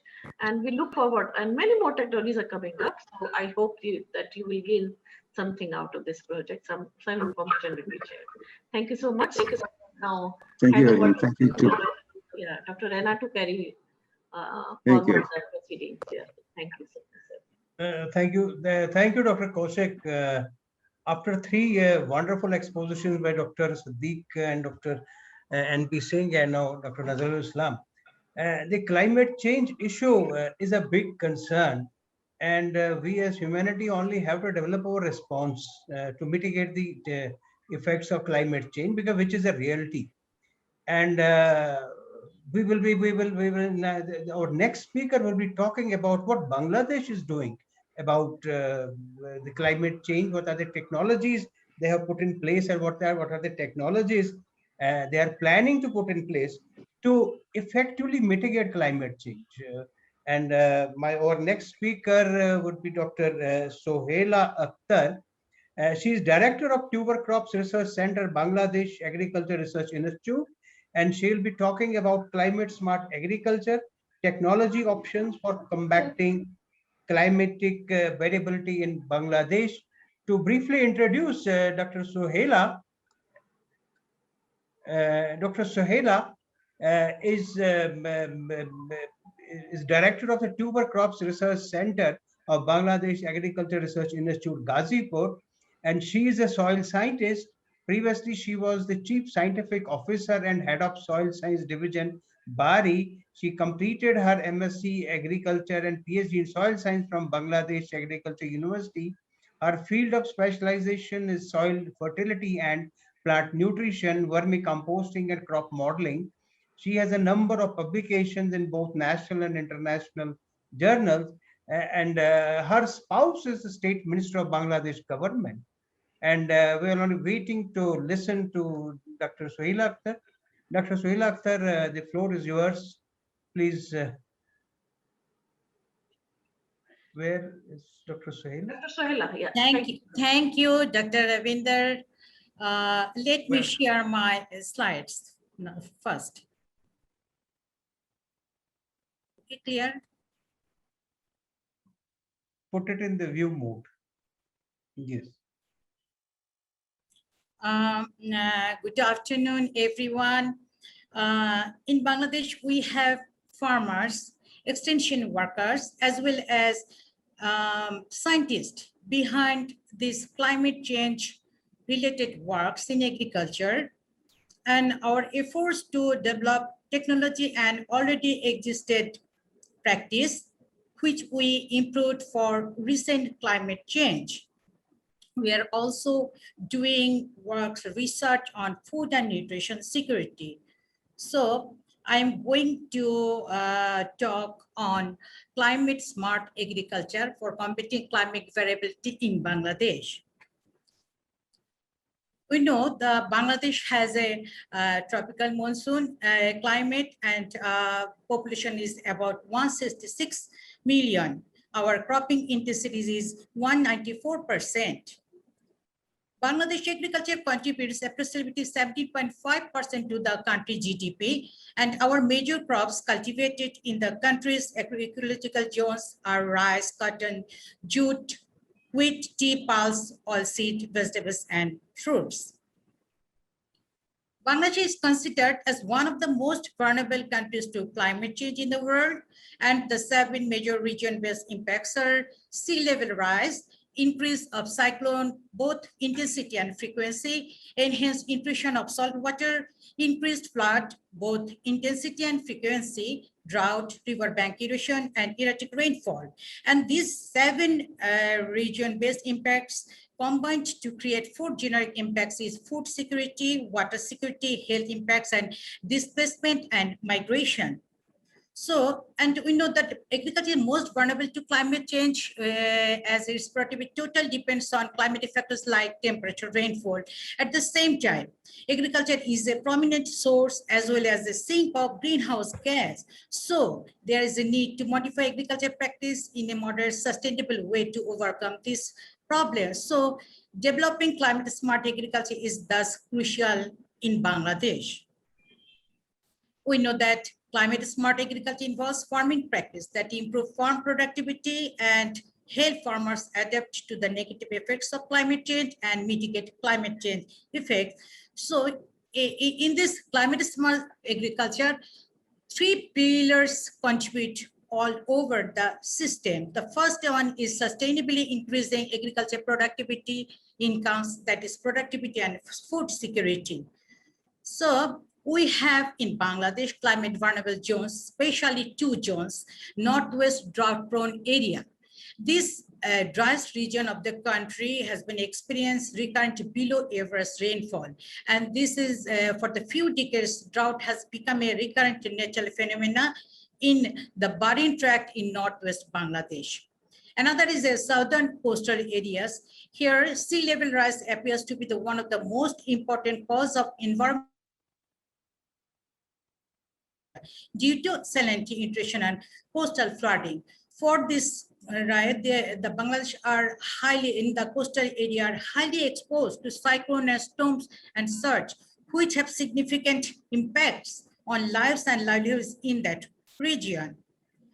And the main concern is the field remains fallow for 3 to 6 months after harvest of tea almond rice, and the probable reasons is limited sweet water for irrigation, soil and water salinity, slow soil drying, and tidal flooding. We have many potential technologies for this reason in the recent times. I am talking some of them here. So in the coastal area like Potuakhali, here the existing pattern was fallow tea almond, transplant almond. So the improved cropping pattern developed that wheat, broadcast or dried seeded ash and tea almond, and the farmers are very much benefited with this pattern. Another is direct seeded ash and tea almond against farmers. Is also increase the productivity of the cropping pattern, and the farmers are very much encouraged with this system. Recently, we developed 4 crop-based cropping patterns for southern coastal area. This increased cropping intensity and productivity in rice-based system, improve farmers' livelihood through intensive use of their land, increase farmers' income, and also increase women's participation in agriculture. Some of them is transplant almond, mustard, mung bean, and transplant Aush at Potoakhali. And we, in every system, we want to incorporate one of the legume crop that increase the soil fertility in the system, because farmers nowadays are very much aware that the intensive cultivation may deteriorate the soil health. So they may really encourage the move bean in their system. Another is mixed cropping in the coastal area, like mustard and lentil mixed cropping. We use mustard and lentil, 50% mustard and maybe 50% lentil as mixed cropping. It is more profitable than the sole cropping. And risk of cultivation of single crop can be reduced in the mixed cropping. And another is waterlogged or floating smart agriculture technology. It brings submerged lands under cultivation. One of the most famous and which is renowned as the heritage floating agriculture. This floating agriculture, locally known as Bhashamana Thap Chash, has been practiced since at least 2 centuries in the low-lying areas of the southern region. To cope up the flooded or submerged condition. And here, red amaranth, stem amaranth, Indian spina strata are grown in floating garden. This is some layout of the bed cultivation. And this increase in income due to harvesting of multiple crops in one season, general additional income from the sale of seedlings produced, and this reduce risk of complete crop failure and create additional cropping area. Another is surgeon cropping system. This system is an intensive method of growing crops on alternately alternately raised beds and lower beds called surgeon in the southern region of Bangladesh. This is a system of tall beds for vegetable and planted with submergence tolerant plants or used for fish production. Increase vegetable production throughout the year, increase income of from the fallow land, and increase farmers' capacity to limit the crop export to tidal water submergence. Another system is pyramid or ridge cropping. In low-lying waterlogged regions, Kharif vegetables in relatively low lands that remain under a few centimeters of flower water at the time of harvest of the transplanted almond rice. And high-value peat crops like ash gourd, deep gourd, cucumber, etc. beans are grown here. It increases crop yield, reduce production cost. We also work for the for individual family income and nutrition. So we go for the various type of homestead at southern region. For the second pillar of the climate smart agriculture, this is adaptation, adapting and building resilience to climate change. And there are many strategies to use this adaptation, like adjustment, shifting planting days, crop diversification, climate resilient varieties, and so on. So in case of saline smart technology, which improves productivity in saline soil, we go for the sowing date adjustment. If we escape salinity through early crop establishment, here we see that in 29th January sowing and the 11 December sowing, different type of, we go for that, and we found that 29th January sowing is better. Mulching. In saline areas, the reduction of upward capillary tension during dry season due to layer of straw mulch may reduce the intensity of soil salinity by 14 to 30% and increase the water holding capacity by 16 to 56%. Here, the increased farmers' capacity to limit the crop exposure to extreme salinity risk. Some crops in salinity management. Objective use of saline and fresh water in saline area. Fresh water from ponds or ditches is applied at initial stage of crops growth. Medium saline canal water used at mid and later stage, compromising only 5 to 6% yield by this system. Relay cropping. Here in coastal area, reeling grass-pea or cowpea in transplanted almond rice is a popular practice in southern region of Bangladesh. Total growing period of 2 crops shortened, which can escape salinity and drought. And stubbles also incorporated in soil, which improves soil fertility. Another is sweet gourd with tea almond rice. Another adaptation is adjustment of crop variety. We use the climate resilient crop variety in Bangladesh.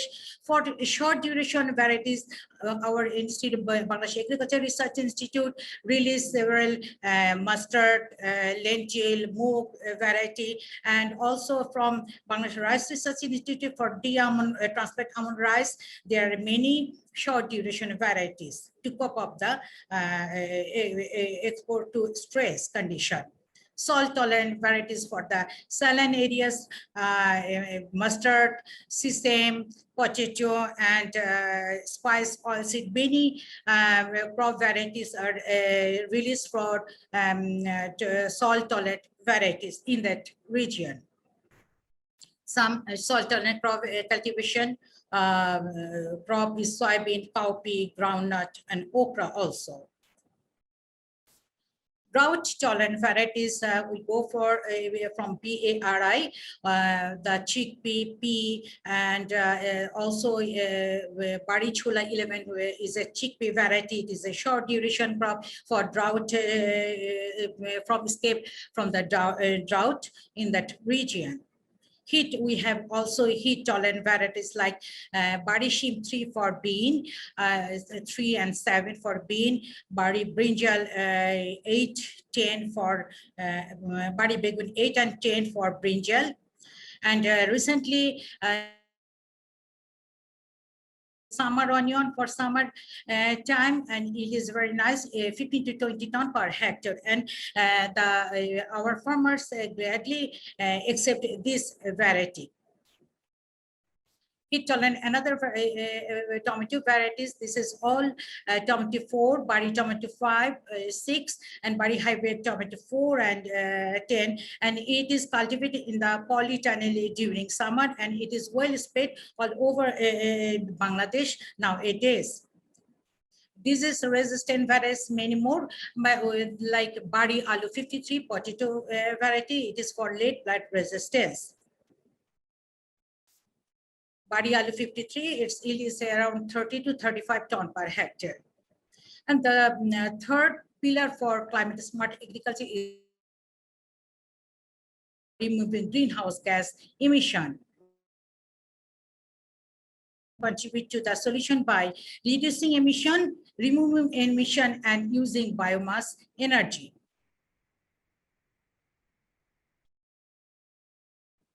So we go for climate smart soil management. We in Bangladesh, numerous soil related problems have already been identified so far, like depletion of soil fertility, gradual degradation of soil, organic matter because of the intensive crop cultivation, and soil compaction, salinization, etc. So to combat the climate change effect on agriculture and soil health, conservation agriculture practice like minimum tillage practice perform well in establishing crops along yield economy, soil health, and environment. So soil management for conservation agriculture, this system is based on 3 principles.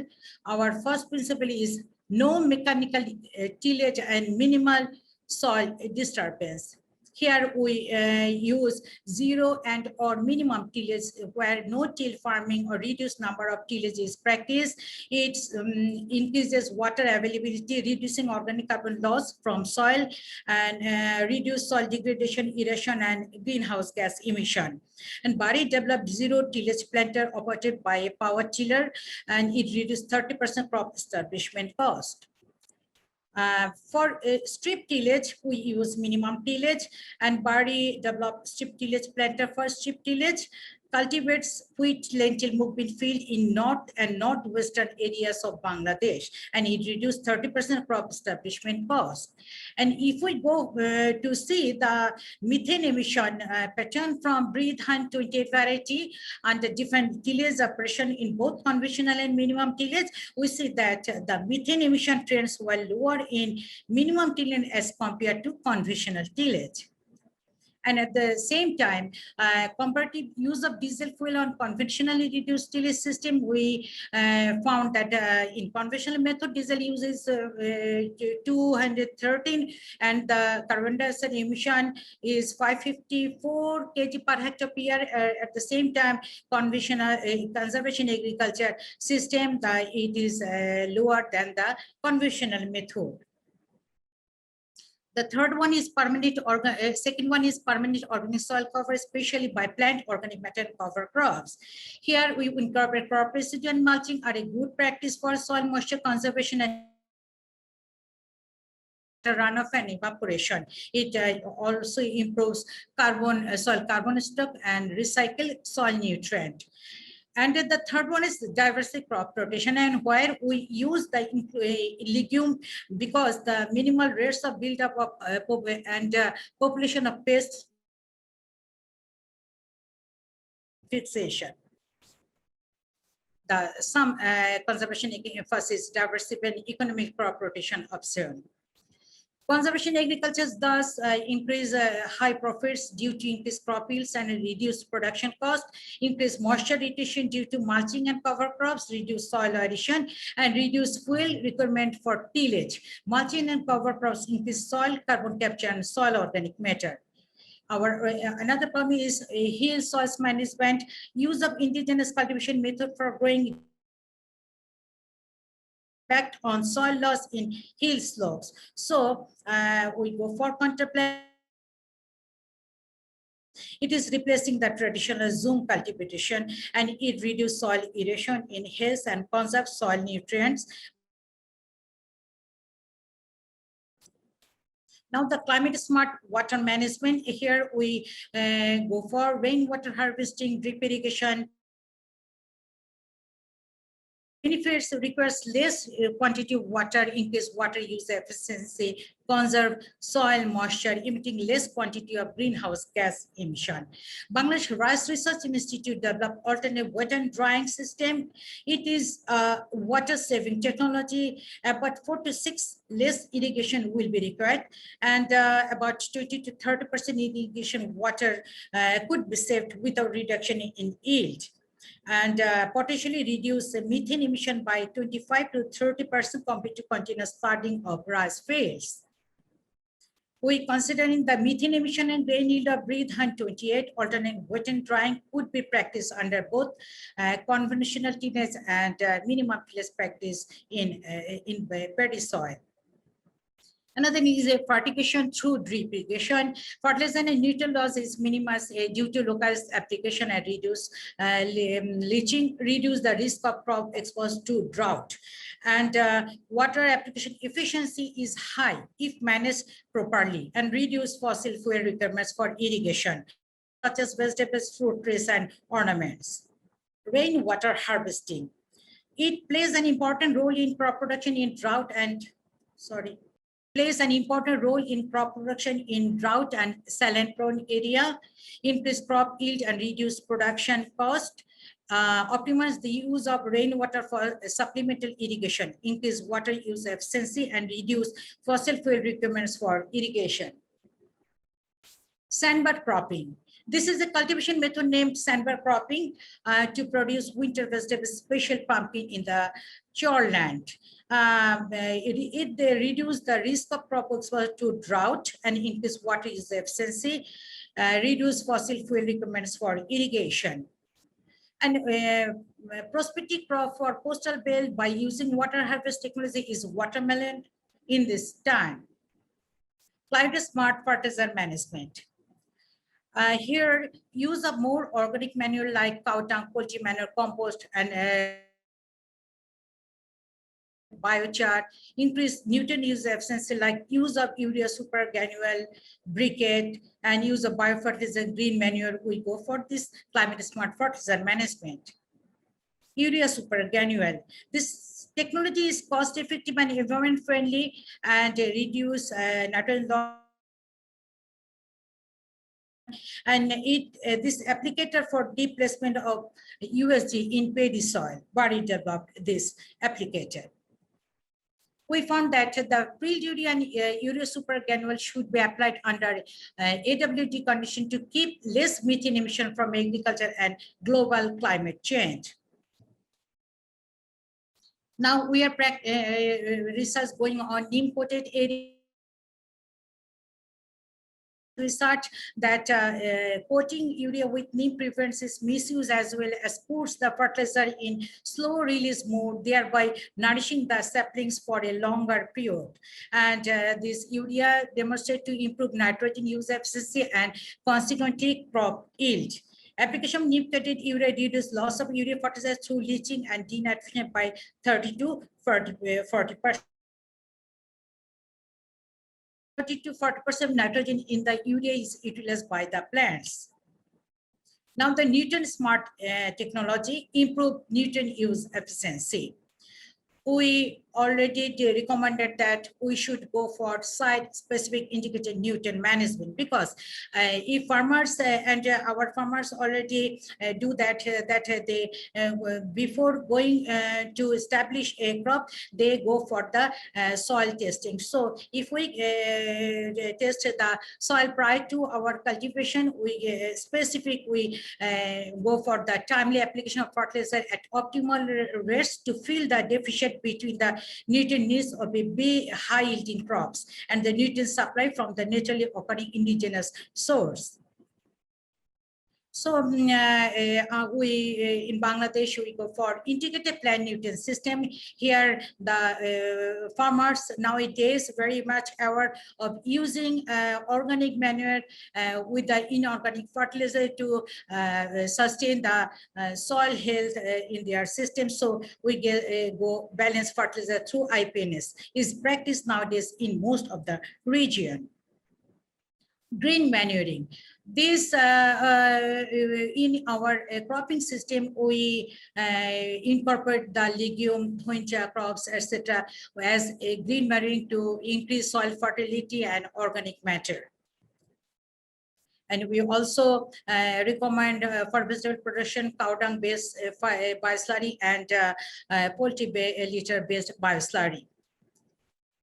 Now, vermicompost. This system is very much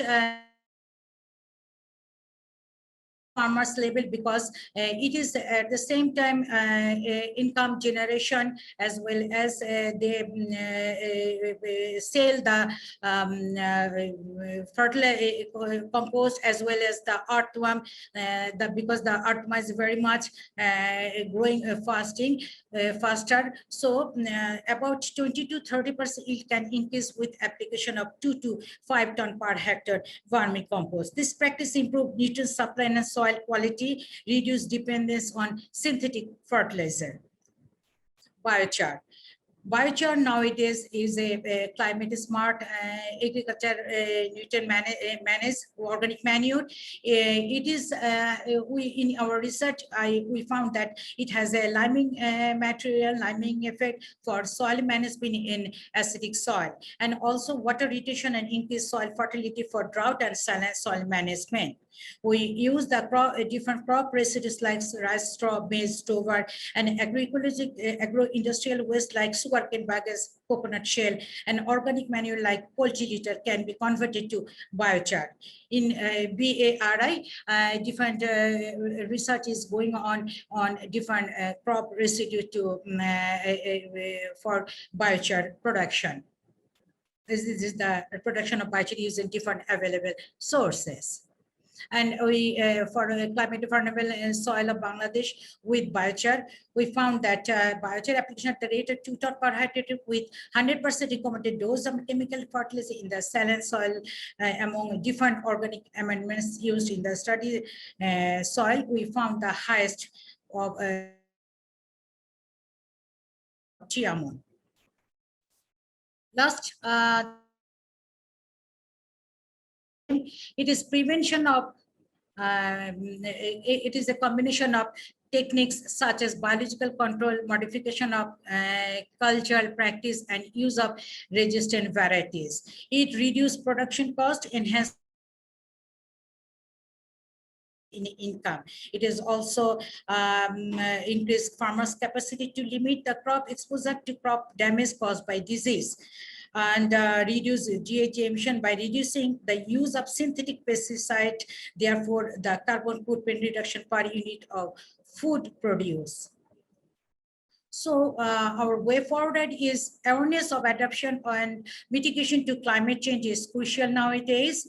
Climate smart agriculture is needed to boost up agriculture production without hampering a natural resource and climate. There is a big prospect accelerating the conservation agriculture based tillage technology in the farmers field as irrigation water availability becoming limited or more costly. And above all, for conservation agriculture technology, mind setup of the farmers is the big issue for adapting this technology. So thank you everyone for patience hearing. Wonderful, Dr. Suhaila. I must compliment you and Bangladesh that despite being so young as a nation and being most vulnerable to vagaries of climate, you have done so much in terms of providing a response, in terms of varieties or approaches and the technology that you have made. My compliments. Thank you. Thank you. I just have a comment to make. I just have to ask one guy, how much of it has actually transformed to the ground level? How much of the people have adopted it?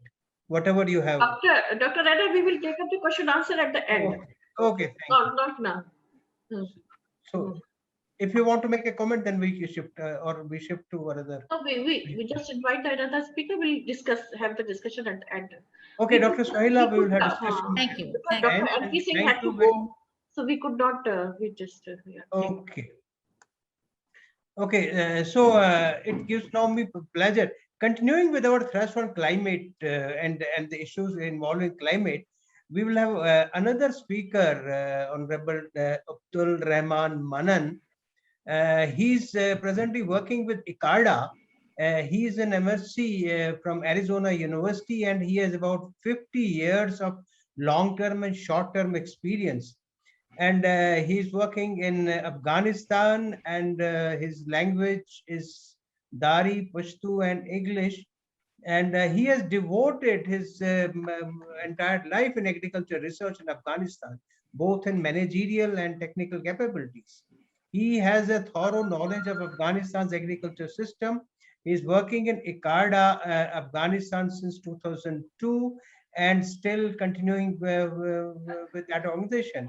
His professional experience include with ICARDA from 2002 to 2005, then assistant country manager, helping country manager, ICARDA office, Afghanistan, then senior agriculture specialist, again with ICARDA. Then he has been part of crop improvement program of UNO Afghan from 1996 to 2002. Then Afghan Aid, he has worked for Afghan Aid, which is an NGO from 1993 to 1996. And then he has developed Development Alternate Incorporation, worked with them from 1992 to 93 as a senior agriculturist. And he has been part of the Ministry of Agriculture, Afghanistan from 1968 to 1992. He has been president of Agriculture Research Institute, Afghanistan from 1992, head of Irrigation Department of ARIA 86 to 90, head of Agronomy Department of ARIA 1980 to 85, and Darul Aman Agriculture National Research Station, his work from 1973 to 85. And he's basically an MSc in agronomy and water utilization from University of Arizona, USA, and BSc from Afghanistan in Faculty of Agriculture. He has got several trainings in practical trainings in cereal pathology, conservation of plant genetic resources of Afghanistan, and he has done a couple of courses in community development and water management and irrigation technologies, training course on conservation and collection of germplasm of Turkey, and a lot of experience. And he will share with us our the perspective of Afghanistan, and especially what Afghanistan is, what kind of strategies Afghanistan is adopting, which are directed through MAIL and other stakeholders in Afghanistan. So, Dr. Abdul Rahman Manan, the floor is yours, and we are all waiting to hear you and know more about Afghanistan, your country, Afghanistan. Thank you very much for your introducing me.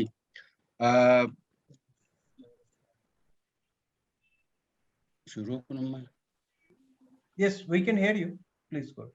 Yes, please, Manan sir. Okay. So that my topic is climate search strategy directed by mailing stakeholders. And okay, so first of all, I want to talk about major constraints in agriculture in Afghanistan. There are many, but just the one which I'm going to talk will be more related to climate change and the climate change. Climate change major effects in agriculture, as we know, increasing in temperature, decreasing rainfall, scarcity of water. Now in our country, terraces, springs, and shallow wells, more than 40% are dried up because there is no enough rain and snow, so they are dried up. Early snow melts in the spring, which cause floods, erosion. This is also a big hazard to us, and it gives us a lot of problem. Rapid depletion of underground water. In my own house, when I started my house, it was 12 meters deep, the water table. Now it's gone to 50 meters deep. So this is another serious problem, depletion of underground water. And high ATP, because temperature is rising, so evapotranspiration is also increasing. Lack of food and feed. This is another serious, like this year we need 2 million tons of food for the people and almost 3 million tons of feed for the animals. And the biggest problem, other problem, is displacement of the people to the cities because of insecurity and security. People are coming to the big cities. Agriculture in Afghanistan. Agriculture has many problems, but I want to just mention some important ones. Good agricultural lands, unfortunately, are coming under the construction of buildings in industrial areas.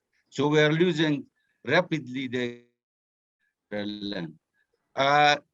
Rent-fed contribution to the food security is very less because we don't have, a dry land system which will use other remedies and cope for the improving of rainfall. So only we are depending on rain.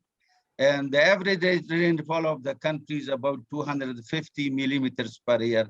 Unfortunately, more than 80% of this rainfall is coming during the winter and early spring. At that time, even we do not need water, but the time we need water, even there is no water in the rivers.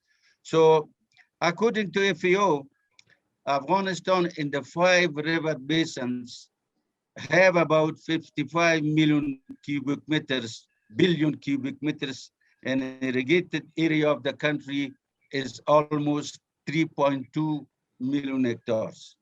This is a little bit missed.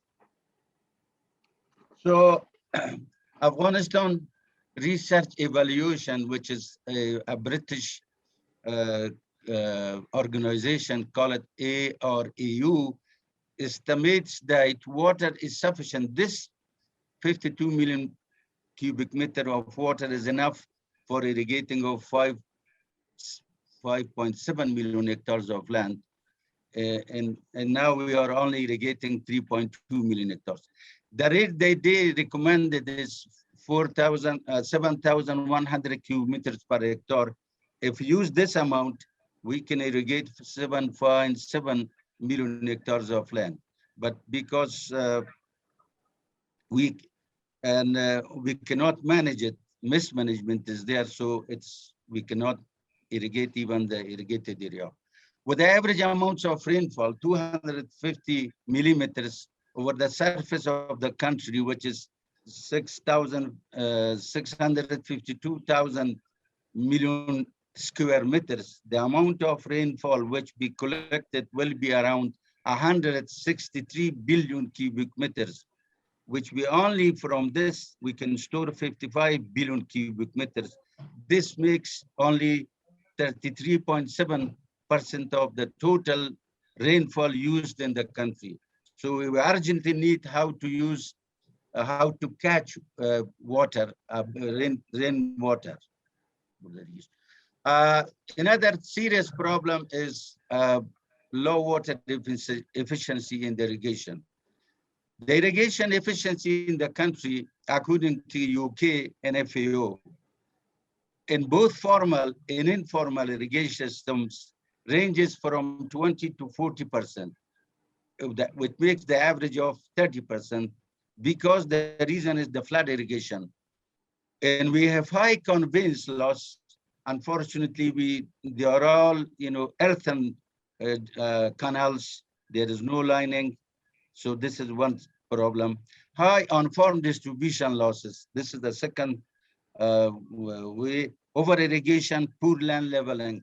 So these caused low water efficiency of irrigation. Afghanistan moisture index. This is, I calculated this from the UNDP formula. Hyper arid zone is 15.35%, arid zone 53.39%, semi-arid 21.94%, dry subhumid 9.05%, humid very less, the total 100%. Means that majority of the country is located under hyper arid zone, and semi-arid zones. Dry areas are getting, this is a very good proverb, dry areas are getting hotter, drier, and poorer. So we are one of the part of the biodiversity.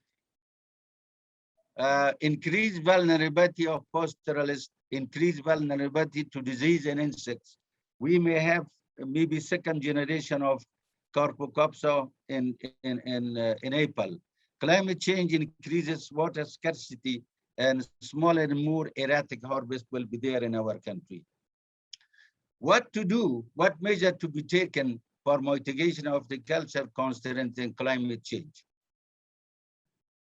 Developing and identifying drought-resistant and tolerant crop varieties, which we can increase, which when we get high yields, helps the food security, needs less irrigation, early maturity, a high water use efficiency, use of proper dose of fertilizer. So these are the things we have to do.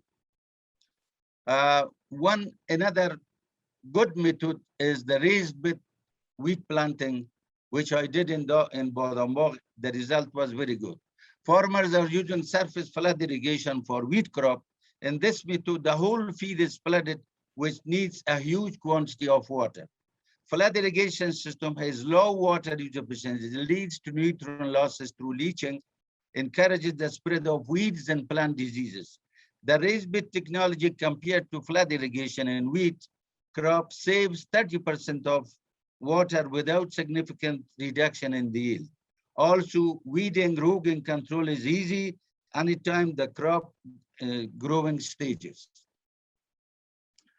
The raised bed wheat technology we have to adapt in our country, help the growers to reduce water application by 20 to 30% will be improved. Seed rate 50% will be reduced. Farming cost will be reduced 25%. Planting time 88%. Increase crop yields by 15 to 25%. This is the raised bed impact on wheat. criteria should be considered during the raised-bed technology application, implementation in the area? Number one, rainfall should be more than 250 millimeter.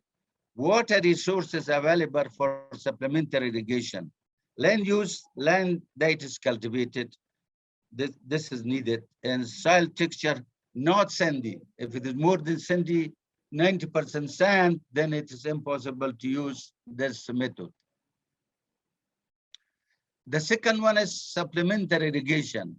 So, you know, for the rain-fed crops, supplementary irrigation is very necessary because, first of all, we want to improve and stabilize the yields through applying of 50 to 70 millimeters of water with sprinkler irrigation. And second one is precipitation is needed during the essential time when we want to irrigate the crop to stabilize and improve the production. And also the third important amount is we don't want to have moisture stress-free condition for the crops.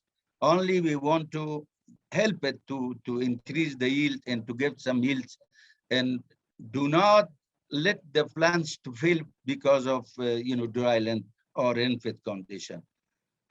And the experiment showed that under rain-fed wheat only we have 5 kilograms per square meter per cubic meters, and for full irrigation it is 75 kilogram per cubic meters, and for supplementary irrigation the water productivity or water use efficiency is 2.5 kilogram per cubic meters of water. So we increase the water use efficiency of the crops also through supplementary irrigation.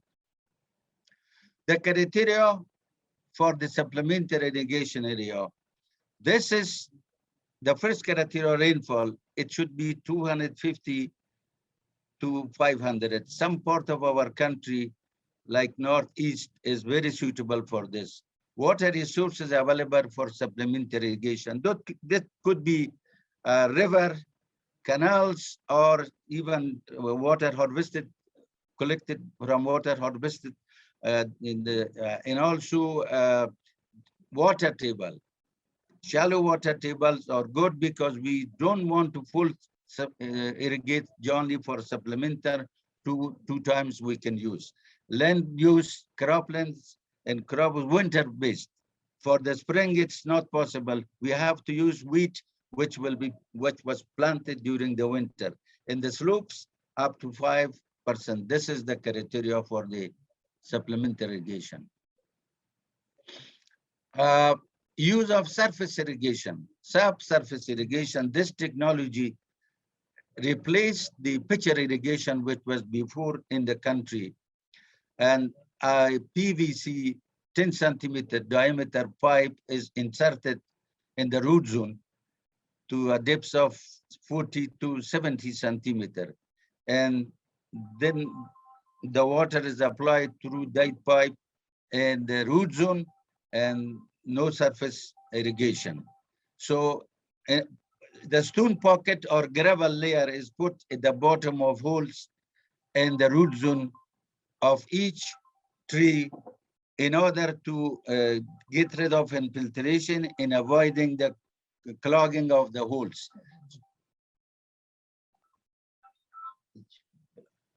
Soil augers are developed in Afghanistan for making or boring the holes under the tree, and we have done this in our dryland farming.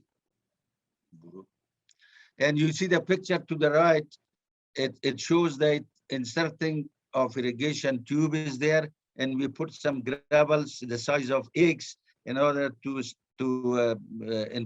take care of infiltration and clogging. In the left side, you see the irrigation is started for the trees, and it's very useful.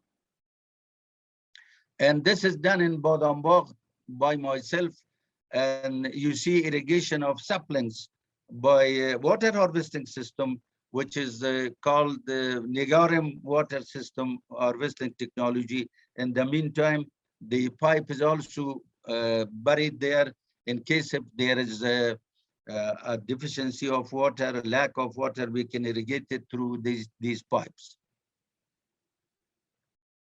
The other thing which we can do, we have to increase for water use efficiency of our crops. How can we do it? Yield in kilogram per hectare, water used in millimeter. This is the formula for water use efficiency. So we can do what we can do. We can prepare good seed bed, proper seed rate, proper date of planting, high yielding drought resistant varieties, use of proper and good quality fertilizer, proper amounts of water, pest and weed control, irrigation in critical time. So we can increase the water efficiency of the crops and increase the yield. Well, in some extent, we can cope with the climate change. The other method is in the irrigation of, let's say, cotton. This was done in Tajikistan, Uzbekistan, but we can do it in our country also. I hope I can next year I will start this. So alternative furrow irrigation is good way to save water and bring more area under cotton, and so this will also help us in the cope of climate change. Conservation agriculture, people talked about this, so we can have zero tillage, and also we can we did this in Afghanistan. After harvesting of wheat, we immediately planted mung bean on the same place. So this was very good, and the result was good. We saved water, we saved time of planting. So field trials on wheat, barley, lentil, chickpea also showed that farmers can get income and increase yield and save almost $40 per hectare for the eliminating of plowing. Another method which will be very useful for mitigation of drought and climate change is water harvesting and watershed management. This is this method we started in Afghanistan, and the reason is why we are doing it. These technologies to control soil erosion and land degradation, increase in raising the groundwater resources such as garages, springs, and shallow wells, increase water for irrigation and drinking purposes, mitigate drought effect, and more greenery will be there. So climate, we will have good climate for our people. This is one of the method that we have done in Afghanistan, upper catchment to slow down the flood, and also there are some other plants which are seen that as water harvesting. The bottom is the watershed management. The idea of technology of water harvesting is to catchment. We have to have catchment, and we have to increase runoff in the target area which we needed for the plant. We will irrigate it from that. Water harvesting, you know, up to 90% of rainwater is lost through evaporation directly from soil surface, all through runoff. Only 10% is used by rainless and other crops. So water harvesting can be done in macro level, micro, mini levels. We can adjust it to the area. And the another one is flat spreading. This is also very important. This we can spread the flat to the area, and we can, from this we can increase biodiversity, and we can charge underground water resources, and this is also a good technology to do in our country. This shows that if we do not intervene, to the left side you see if we do not intervene in the rainwater productivity, 90%, as I mentioned before, 90% will be evaporated. Only 10% will be used by crops or some. And if in the middle micro water harvesting, so we can save 40 to from 60% of this water, rainwater can be kept and cached, and we can grow crops on it. Micro, and the right side is for macro. So this is a little bit later. So micro catchment is good for our country because we can get a lot of rain productivity from this macro system. This is mini catchment.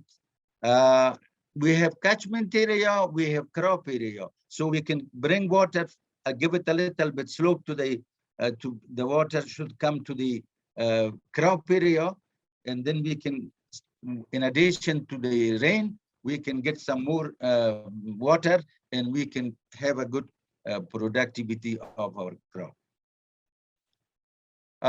This was a picture. We had the first watershed management course in Afghanistan, and then we took our students there, and this is the macro water harvesting. So in this picture, students are watching how to see how can we manage to catch water in a little bit more area, maybe 5 hectares, 10 hectares area or more. This was demonstrated for them, and what we did is seen there. This another one is water harvesting pool, which is again in Bodenbach. Here we have maybe more than 1,000 hectares of land, and so there are two sedimentation pools, and the water first comes there, the flood water, and then it comes to the pool from those two sedimentation pools, small, and then it goes to the concrete area, and we can use this water for our irrigation of crops, trees, which are drought resistant and planted in the hill areas. This is a terracing which is done in some part of our country, and rainwater is harvested, and instead of making let's say erosion, they are catched there for productivity. Roof water harvesting. This is very needed for our country, for kitchen and gardening, and for the water which is used in our houses. I'm sure with 200 millimeters of rainfall, if we collect the water from the rooftop, there will be about more than 200 cubic meters of water kept stored for our use in our houses. Another good thing is for our country is this medicinal crop under rain-fed condition. Medicinal crop are well adapted to Afghanistan climate under rain-fed condition. We do not irrigate them. They do not need irrigation and care. Some of them processed in the country by the people, and they are used for the people for disease treatments. They are good source of income for the people and exported to the foreign countries. Examples are spirula, glycyrrhiza, caraway, artemisia, and cumin. They are all, dryland rain-fed crops, so we can push them and we can help to cope with climate change. Crop livestock integration. This is also, very useful in our country. Local breeds of our ruminants, sheep and goats. They are heat-resistant sheep, goats. They are adapted to the country, and we can use them together and get good income and livelihoods for the people. You can see adaptation of local good breed. They are going to that hilly areas, and they look very healthy. And this is what is the effect on climate change, so we can improve the livelihood of the people and income of the people through adaptation of crop and livestock integration. And thank you for your attention. Thank you, Dr. Manan. Very nicely put the perspective of Afghanistan. Now the entire session is open for discussion, so we'll have some comments or questions. Dr. Shoila Akhtar had to leave for some urgent meeting. She has left a note. So maybe we can discuss the questions. And she has that Tapsali can. Okay. So anyone can come first. Dr. Siddiq. So you want to start the discussion? You want to raise some issues? No, I think there was a diverse presentations today. Certainly, one from Dr. Singh, I think, was really good. Basically, he looked at a macro level and then downscale from the macro level to the regional level, district level, downscale the whole adaptation strategies and how a community can be developed resilience. So he looked at the whole country and then divided the country into different agroecological zones. And then the current policies of the government in relation to adaptation and helping the vulnerable community has been quite a good exercise. I think that work need to be looked a bit more carefully, and what can we integrate in this project, because we are talking about a small group, whether it is in Bangladesh or whether it is in India and also in Afghanistan, because there's a lot of technologies there. So that was the main thing which I got out of it. Certainly, then we need to look at some of the papers and see whether we can get a bit more of his time when you want to fine tune. Yes. The Bangladesh, both Director General and also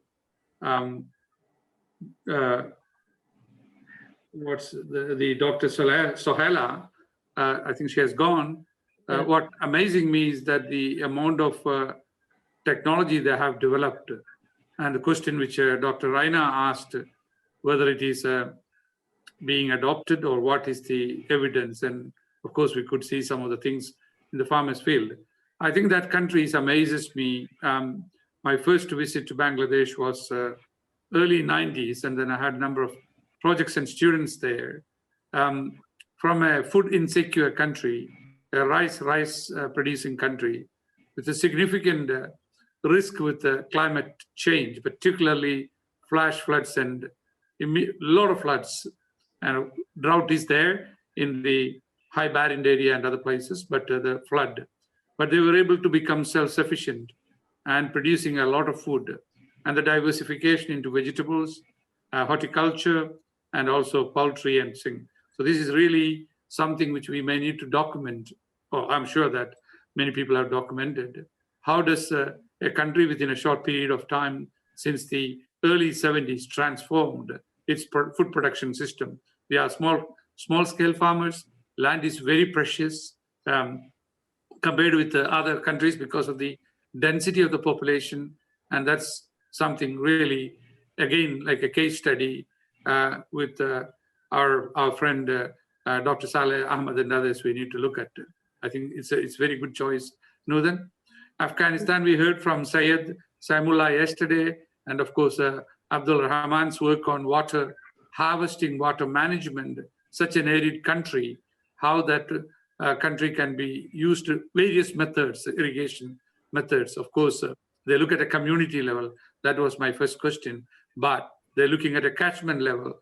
And again, my talk about the grower groups and the farmer groups is so important, because if you want to implement this technology, the farm size is so small, whether it is the contour bunting, whether it is the water harvesting technologies, all those things, whether it is the raised bed system, all those things need the community level approach because the land is so small. If one farmer doesn't do, others want to do it, then how does the water travel and water goes? So again, working on a grower group, farmer group on a scale is good. So all in all, I was very impressed with the presentations. It's relevant to our topic. So I'm glad we, as the management committee, decided to go for a workshop like this, which is more relevant to the project. And I think overall, I was very happy, and hopefully we can get few of the elements from there and plan towards what to do within the time limit and beyond of the project. Thank you. Thank you, Dr. Siddiq, for the comments. I was just wondering that listening to the presentation from the Bangladesh and Afghanistan, like Bangladesh has developed the technologies to tackle the flood problem, like the floating beds, sojourn system, and so on. Whereas on the other side, Afghanistan has developed the technology for the drought condition, like for water harvesting, rainwater harvesting, and how to use the water efficiently. So both the countries have different problems, but have developed the kind of different approaches to tackle this problem. These are really very success stories. Now, as we have been talking since yesterday, and as Dr. Rana also mentioned, Dr. Siddiq also mentioned, now the question is that how to upscale these technologies, how to make them available at larger masses. It cannot happen overnight. It will certainly take times. And this presentation from Dr. Siddiq highlighted the role of the grower associations. Different countries name them and know them by different names. Like in India, we call them FPOs, for Farmers Producers Organization. It's a kind of company which farmers can float and then develop. Then they are entitled for various kind of government subsidies. They can apply for subsidies. They can market their own produce and so on. Like Australia Growers Associations in Bangladesh, I'm sure they must be having certain other kind of groups, farmers groups, societies maybe, or some maybe Dr. Saleh can highlight that thing later on. Similarly in Afghanistan also. Afghanistan, I'm not sure about the grouping, farmers group, but the catchment work has certainly been done at the community level. So they also must be having some kind of societies or NGOs, some kind of groups in which the farmers must be working. So now, since the farmers are small in these countries, like whether it's India, Bangladesh, or Pakistan, they have to. It has to be a community approach. They have to come together. Otherwise, the technology may not be pushing up. So that has to come. So whatever technology we develop for the small farmers, but it has to be adopted at larger scale. So this is the key message which we need to take forward from here. Now, how to utilize the how to rope in the different funding in this project and take it to the next level in the next phase of this project. First, we have to complete, of course, we have to complete one more year of the activity, get the 6 more months extension and complete one more year. And during this 1 year, we also simultaneously develop another proposal, another project, strengthening these things, and then take it to the larger scale. This is my submission. Maybe we can hear from Dr. Antil, then Dr. Saleh, and or their viewpoints. Yeah. I have one small query with Professor Siddiqui. In India, the adoption rate of technology developed is very, very low, especially by small and marginal farmer.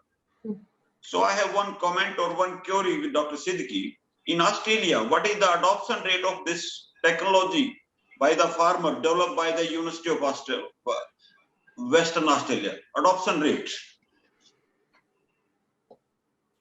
Thank you. And the adoption rate varies. Certainly, anything which is low risk, and for example, if you develop a new variety, let's say, which is one of the packages people always adopt, and that adoption rate is very fast because you will see the benefit, whether that's a yield or disease resistance through demonstrations and research. So they will adopt it.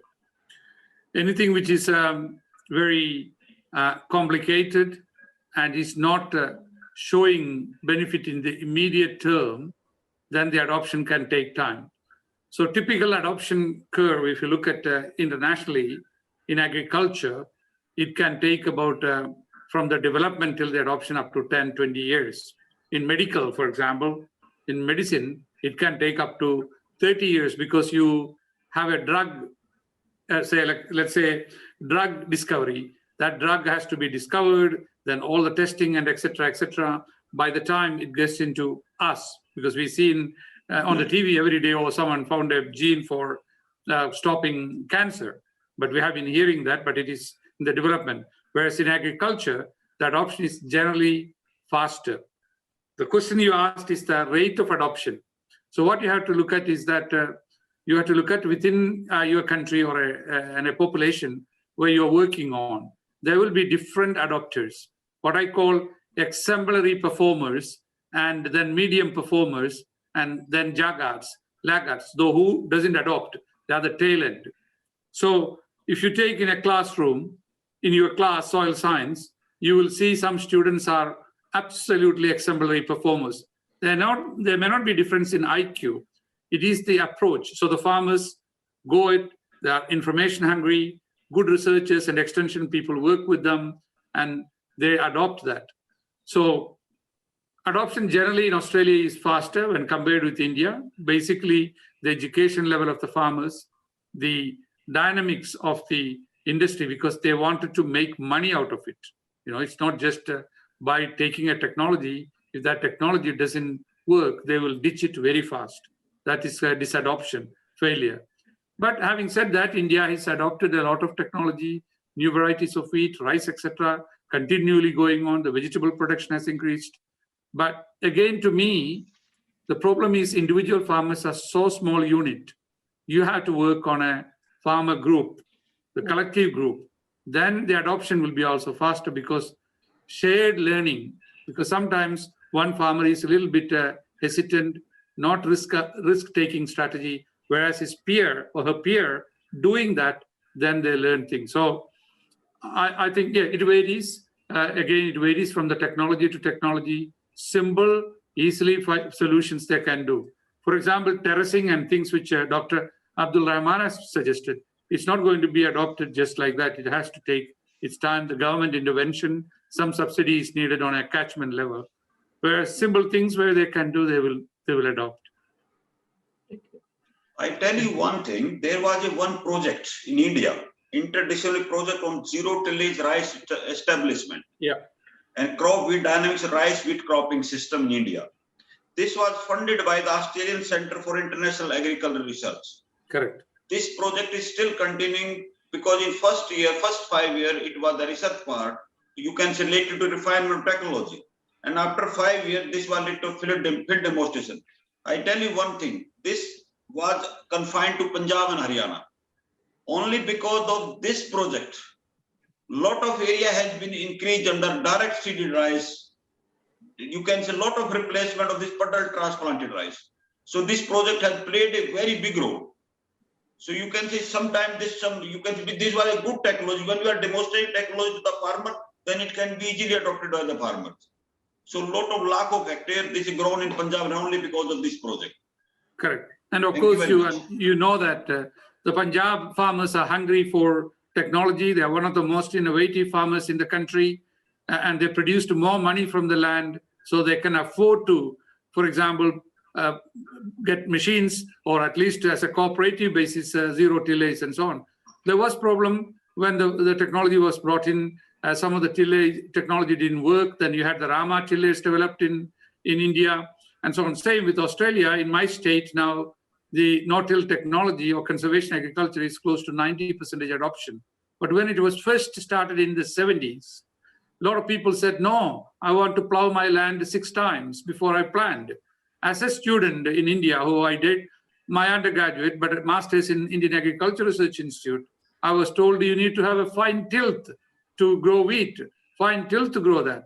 And that was a textbook, classical textbooks from United States, etc. Now, all the farmers I work hasn't plowed their land for the last 18 years, 20 years, not even a single operation. So it took a while when the conservation agriculture started. Now they're bandwagoning on regenerative agriculture, etc. Hybrid technology, hybrid maize, and so on. India now adopted. First, when it was introduced, say, okay, these companies are making money. Sure, the companies are making money, but also farmers can make triple the yield if they went for self-pollinated, cross-pollinated seed. They would not have made this much of progress in maize, and so on. Okay, thank you very much. So nice. Thank you. Thank you. I can also share my experience. Like as you mentioned about the complicated technology, they take time. So something which I worked with the farmers on promoting the integrated pest management. It's not a simple solution because you have to have a combination of many practices, many technologies as a part of the IPM. So what I observed is that continuous presence is required. Continuous hand holding is required if you really want to promote the technology, want to be adopted at larger scale or adopted by the farmers really. You just can't simply do the demonstration and come out of the farmer's field. It takes around 15 to 20 years for the farmers to get the confidence in the technology and adopt it at larger scale. So, and as Dr. Siddiq mentioned, if something is working, it will be immediately picked up. So out of the package of the 8 or 10 things, 3 things picked up very well. One was the seed treatment with the Pseudomonas trichoderma because the farmers saw the result. Second thing was a pheromone trap.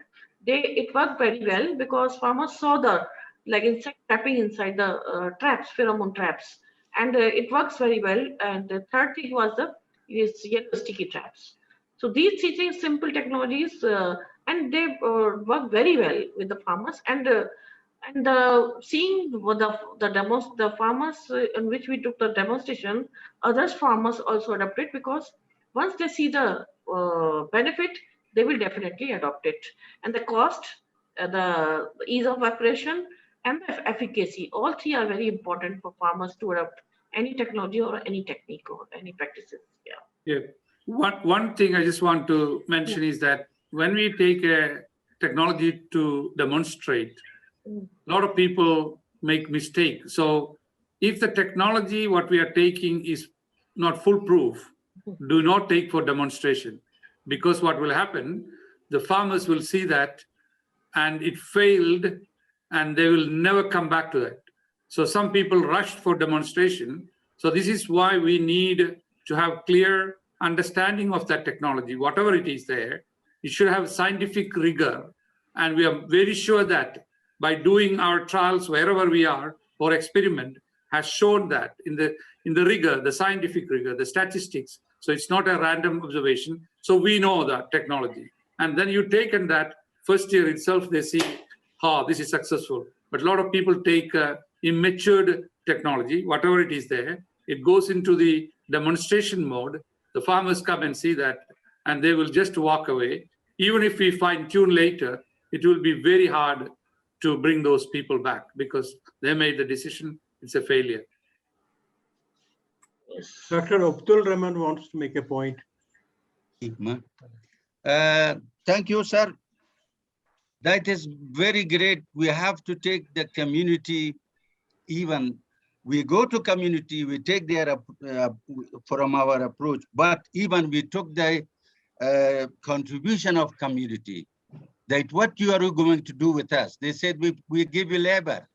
So you're involved in the planning till the end of the project.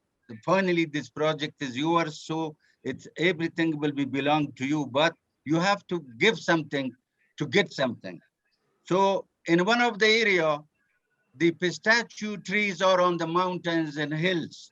And the people complain that, oh, every year we have flat. So let's go to the top, see what we can do there. When they went there, we told them, okay, we want to have 2 trees, 1 tree, 3 trees is a catchment, water harvesting catchment. This area, you will never have, flood anymore, and you will have good quality pistachio. So we took their contribution. They said, okay, we pay for the labor, and we are ready to do it. And then this system is really very good. It is done by people We have to get away from the government area. And this is, I call down-top system. So the people are involved, they contribute, and sustainability of the program is there. Whenever there is a need, they will do it themselves. So this was our approach also in the water harvesting in watershed area, and it was very successful in many provinces of Afghanistan. And still, when I go there, sometimes the area has been expanded more compared to what we have done before there. Thank you. Thank you. Can we hear Dr. Saleh? Would he like to make some point about Bangladesh? Dr. Saleh? Till the time Dr. Saleh comes, maybe, yeah, he's there. Yes, yes, Yes. yes. Yes, can you hear me? Yes, Yes, yes, we we can can hear hear you. We can hear you. Yeah, okay, thank you. So, yesterday, Dr. Siddiqui and today Dr. Nutan Kaushik also mentioned the issue to how we can go forward. India, Bangladesh, Afghanistan, Australia, this collaborate with these collaborative activities, how we can proceed. So I think that yesterday Dr. Nutan Kaushik has already mentioned that to making the videos of climate smart agriculture practices for each country. And from this today's event, we could have an idea about the existing CSA practices in India, Bangladesh, Afghanistan, etc. So I think we can compile these practices by keeping in mind the farmer use friendly publications. We can make one and translate in our respective countries' language, and we can disseminate these technologies through the Department of Agricultural Extension or advisory services in our different countries. And you see, you have mentioned that about the farmers group. In Bangladesh, thousands of farmers groups are here. So under the support of IFAD, World Bank, Asian Development Bank, and government of Bangladesh. So especially the climate change affecting areas, vulnerable areas, we can also use this farmers group. Some project has named that common interest groups. Some project has named as small farmers group, 25 to 30 members in a group. So how we can collaboratively work with this existing farmers group? We can think about this, and or we can go for another project and seeking funds from any other donor agencies. I think we can think on that way. Thank you very much. I would like to make a point. Whenever we discuss about agriculture, one of the very oftenly narrated and discussed topic is the price of the produce, and especially in our country in India, there's some sort of an unwritten directive that the produce has to reach the common people at a very subsidized cost, at a very less price, as compared to say any other product, say any industrial product, which translates to low incomes to the farmers. And often there are social tensions between different segments of society, when farmers who without them we cannot survive. We sustain ourselves because of the farm produce, but then they don't get adequate returns in terms of the monetary compensation for the produce. So social conflicts do arise because of this. Sometimes the governments want to do, the farmers don't understand what the government does do. So again, that leads to another tension. And the crux of the matter is whether either the government should subsidize the price, or they should compensate the farmers. There's always a conflict in the society. And when I go to buy food in market, the first thing is I ask for price. And if there is some price jump, everyone protests why there is jump, without realizing that this ultimately transforms to the economy of the farmer at the ground level. So how do we address all this situation, keeping an overall regional, right, ranging from Australia to Afghanistan, Bangladesh, and us also? How do we address this issue? Should we properly, what is the optimal level of compensation that a farmer should get in terms of the price of the produce that he toils very hard, overcoming climate and do all the hard work to make us feed? What should be my price to pay to him? Yeah, so this is not an issue for India alone. It is an issue for all farmers of the world. First of all, if you look at the farmers has done a wonderful job. If you look at the real price of food indexed in the 50s or 60s, when people were begging for even a bag of rice, many parts of the world, and the cheapness of the food price has really not gone in real terms. So you can compare that with many other commodities. So the food prices, we have been so successful in producing high quality food at an affordable price to a major part of the world. I acknowledge there are still close to 800 million people vulnerable in various parts of the world. So number one. Number two is that many of the farming has been peasant-based system. Smallholders, they used to produce, they sell whatever they can, they eat at home, exchange, etc. That has gone. Now the supermarket revolution has started all over the world, including your countries. And the farmer's product is then taken by other people, value added or even minimal value add, and the price you and I as a consumers paying is much higher than the farmers. So if you take a loaf of bread, the English bread, if you like, not the chapati, the price of that bread, when you translate back to the farmer is getting only a small fraction of that. If I had to pay $3 for a loaf of bread, let's say, the farmer is getting probably 3 cents, because of course there has been value addition. That wheat has been procured, transported, ground, made flour, etc. So we had to accept that. So the answer to this is, especially for smallholder communities in Bangladesh, India, and also in Afghanistan, there is no way they will have the bargaining power until they come into the cooperative structure.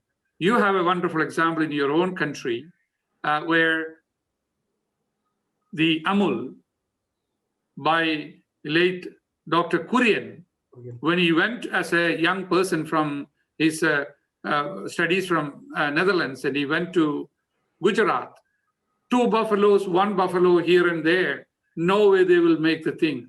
That is a very classical example in your own country. Don't take other places where the power of the cooperative is a dirty word nowadays, but it is not. The richest companies in the world, you go and take those who drink alcohol, the Scottish breweries. You think that the black label, blue label is manufactured by one person? No, the brewers all got together, the barley malters all got together, and that is the Scottish whiskies based on simple principle of cooperatives. The problem in India is that the cooperatives are outdated. They run on a very old structure, old law, etc. We need to modernize. For example, in my state, what we call cooperative bulk handling, CBH, they control all the grain handling. This is a farmers' cooperative. It is the richest, one of the richest cooperatives in Australia, and it will be the top richest in the world, 10 richest in the world. So if you go and look at the richest companies in the world, they are not individual, they are cooperatives.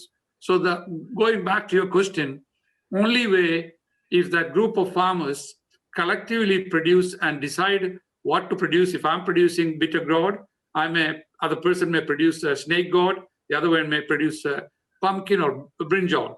Then you collectively come to the supermarket chain and say, we have this quality control product. We're going to make a consistent supply, fair demand. Until that is done, the government cannot fix the problem. I don't believe in subsidies going to sort out the problem. Subsidies needed for certain things. After that, we have to learn them how to catch fish. We cannot simply go and give them fish every day. They have to learn how to do it. And to do that with the technology, with the thing, that is the transformation needed in India and other places, from consumer type of farmers to commercial type of farmers in a cooperative structure. Land sealing does not allow large scale operation by individual farmers in India or in Bangladesh or also in Afghanistan. That's the only way, and linking with the supermarkets, and even farmers export directly from here. One of my students the other day, she just joined first job as the largest manager of the avocado farm in Western Australia. It's the largest avocado farm and huge operation. And that farm is now selling avocados all over Australia, now exporting to Hong Kong and other places. Thank you. Thank you, Dr. Siddique. I believe horticulture is better organized as compared to the core agriculture. We need to take the inputs from Dr. Hakimi also. Oh, yeah, sure. Yeah, Dr. Hakimi. Can you hear me? Yeah. Yes, we can. Yeah, first I would say about the farmer groups or group of grower. We have different kind of farmer associations and also nursery grower associations in Afghanistan that are made by different EU delegation projects and also different donors with the coordination of the Ministry of Agriculture, Irrigation and Livestock or public sector of Afghanistan. However, it have been taken a long time to become a strong group with respect to significant production. But if I say the example of village-based seed enterprises for the seed production, this concept started in the 2002, I think. But now we have around 120 village-based seed enterprises in Afghanistan that they produce a lot of quality seed production, and also some other example for nursery grower associations or fruit production grower associations. So this is a very good concept and much developed in the country, hopefully. And further thing that I would say about the dryland farming in Afghanistan, as we might hear from Professor Siddiqui and also Dr. Amin. However, Australia is a much developed country, but those crops which are there or some techniques like conservation agriculture that could be much adapted here in our country. And in another side, if we go to the India and Bangladesh, they have very good on-farm, low-cost or cost-effective technology that would be much needful for our country to be considered here for the farmer. So I think our faculty member could be much benefited through this program, and we could consider this for the future. So as now I am speaking, I will thanks Mr. Manan on behalf of the agriculture faculty that he present a very informative presentation and share his lots of experience and knowledge through this program. I think the deputy dean of the faculty was also waiting here, but he left the program because of some urgent issue, and now he's not here. And I told to him that I will be thanks at the end on behalf of the agriculture faculty. Thank you, ma'am, for now. Thank you, Mr. Hakimi. I think we are running behind the schedule. If anybody has a very pressing suggestion, comment, or some very important comment or suggestion to be given, maybe we can allow somebody. If anybody has a suggestion, then probably can raise the hand. Meanwhile, Dr. Siddiq, I was thinking regarding the project discussion, maybe we can have another meeting, internal meeting, to discuss the projects, how to take the project further at some other mutually convenient date. What do you think about that? Yeah. Yeah, I think that's a good idea when you have put these summaries together, the key summary points, Yes, and yes. Then we group meet together and decide one step is what to do for the remainder of the project. And then, as you rightly said, we need to start thinking about it. I do remember that you have good connection with the person who came the other day for the advisory board from the Gates Foundation. She's based in India. Forget Yes. her name. And I think it's important some stage you brief her and seek whether there is any room for a focused project in these 3 countries, not necessarily as a country-wide, but at least we need to really go and say, look, we want to work with these groups and then translate some of the knowledge we learned together, and some of them are already existing, and then make a difference by translating those technologies together with the farmers under the umbrella of climate change. That's the way to go. Not necessarily going and doing more research. I believe in translation. Research is important, but the funding body may be more amicable to do that, but we need help of our friends from Bangladesh, of course, your connection in India, and also from Afghanistan. Your KVK groups and other things are very functional groups. And then we just canvas some of the existing farmer groups or grower groups or producer groups, and then work with them and train them, and then take the best bet technology, which we have identified here or elsewhere, and then look at a project on that. Now, we can't do for whole country. Country is so big, but we may focus on some areas as a showcase, case study. A few districts or a state, maybe. Exactly. And then say, this is our case study. And if this works, which we believe it will work, then we can look at the upscaling side as a next phase. So do one step at a time, but very, very, very well. Yeah. Define the target groups here. Yeah. Exactly. Thank you. Thank you so much. Thank you.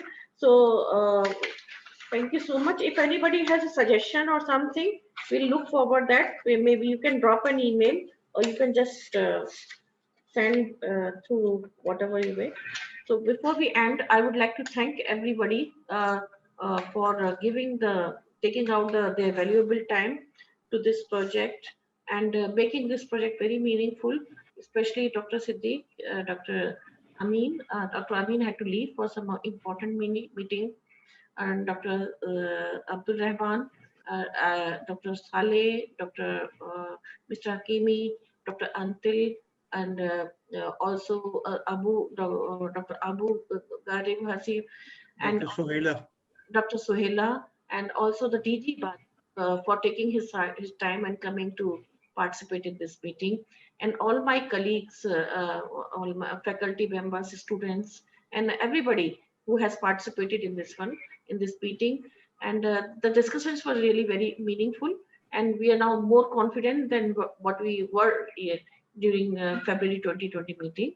So confidence has really built up, and we will take this forward in a very big way. After a few days, I will synthesize we'll prepare the proceedings of this workshop, and after that we will organize another project meeting to discuss how to proceed further.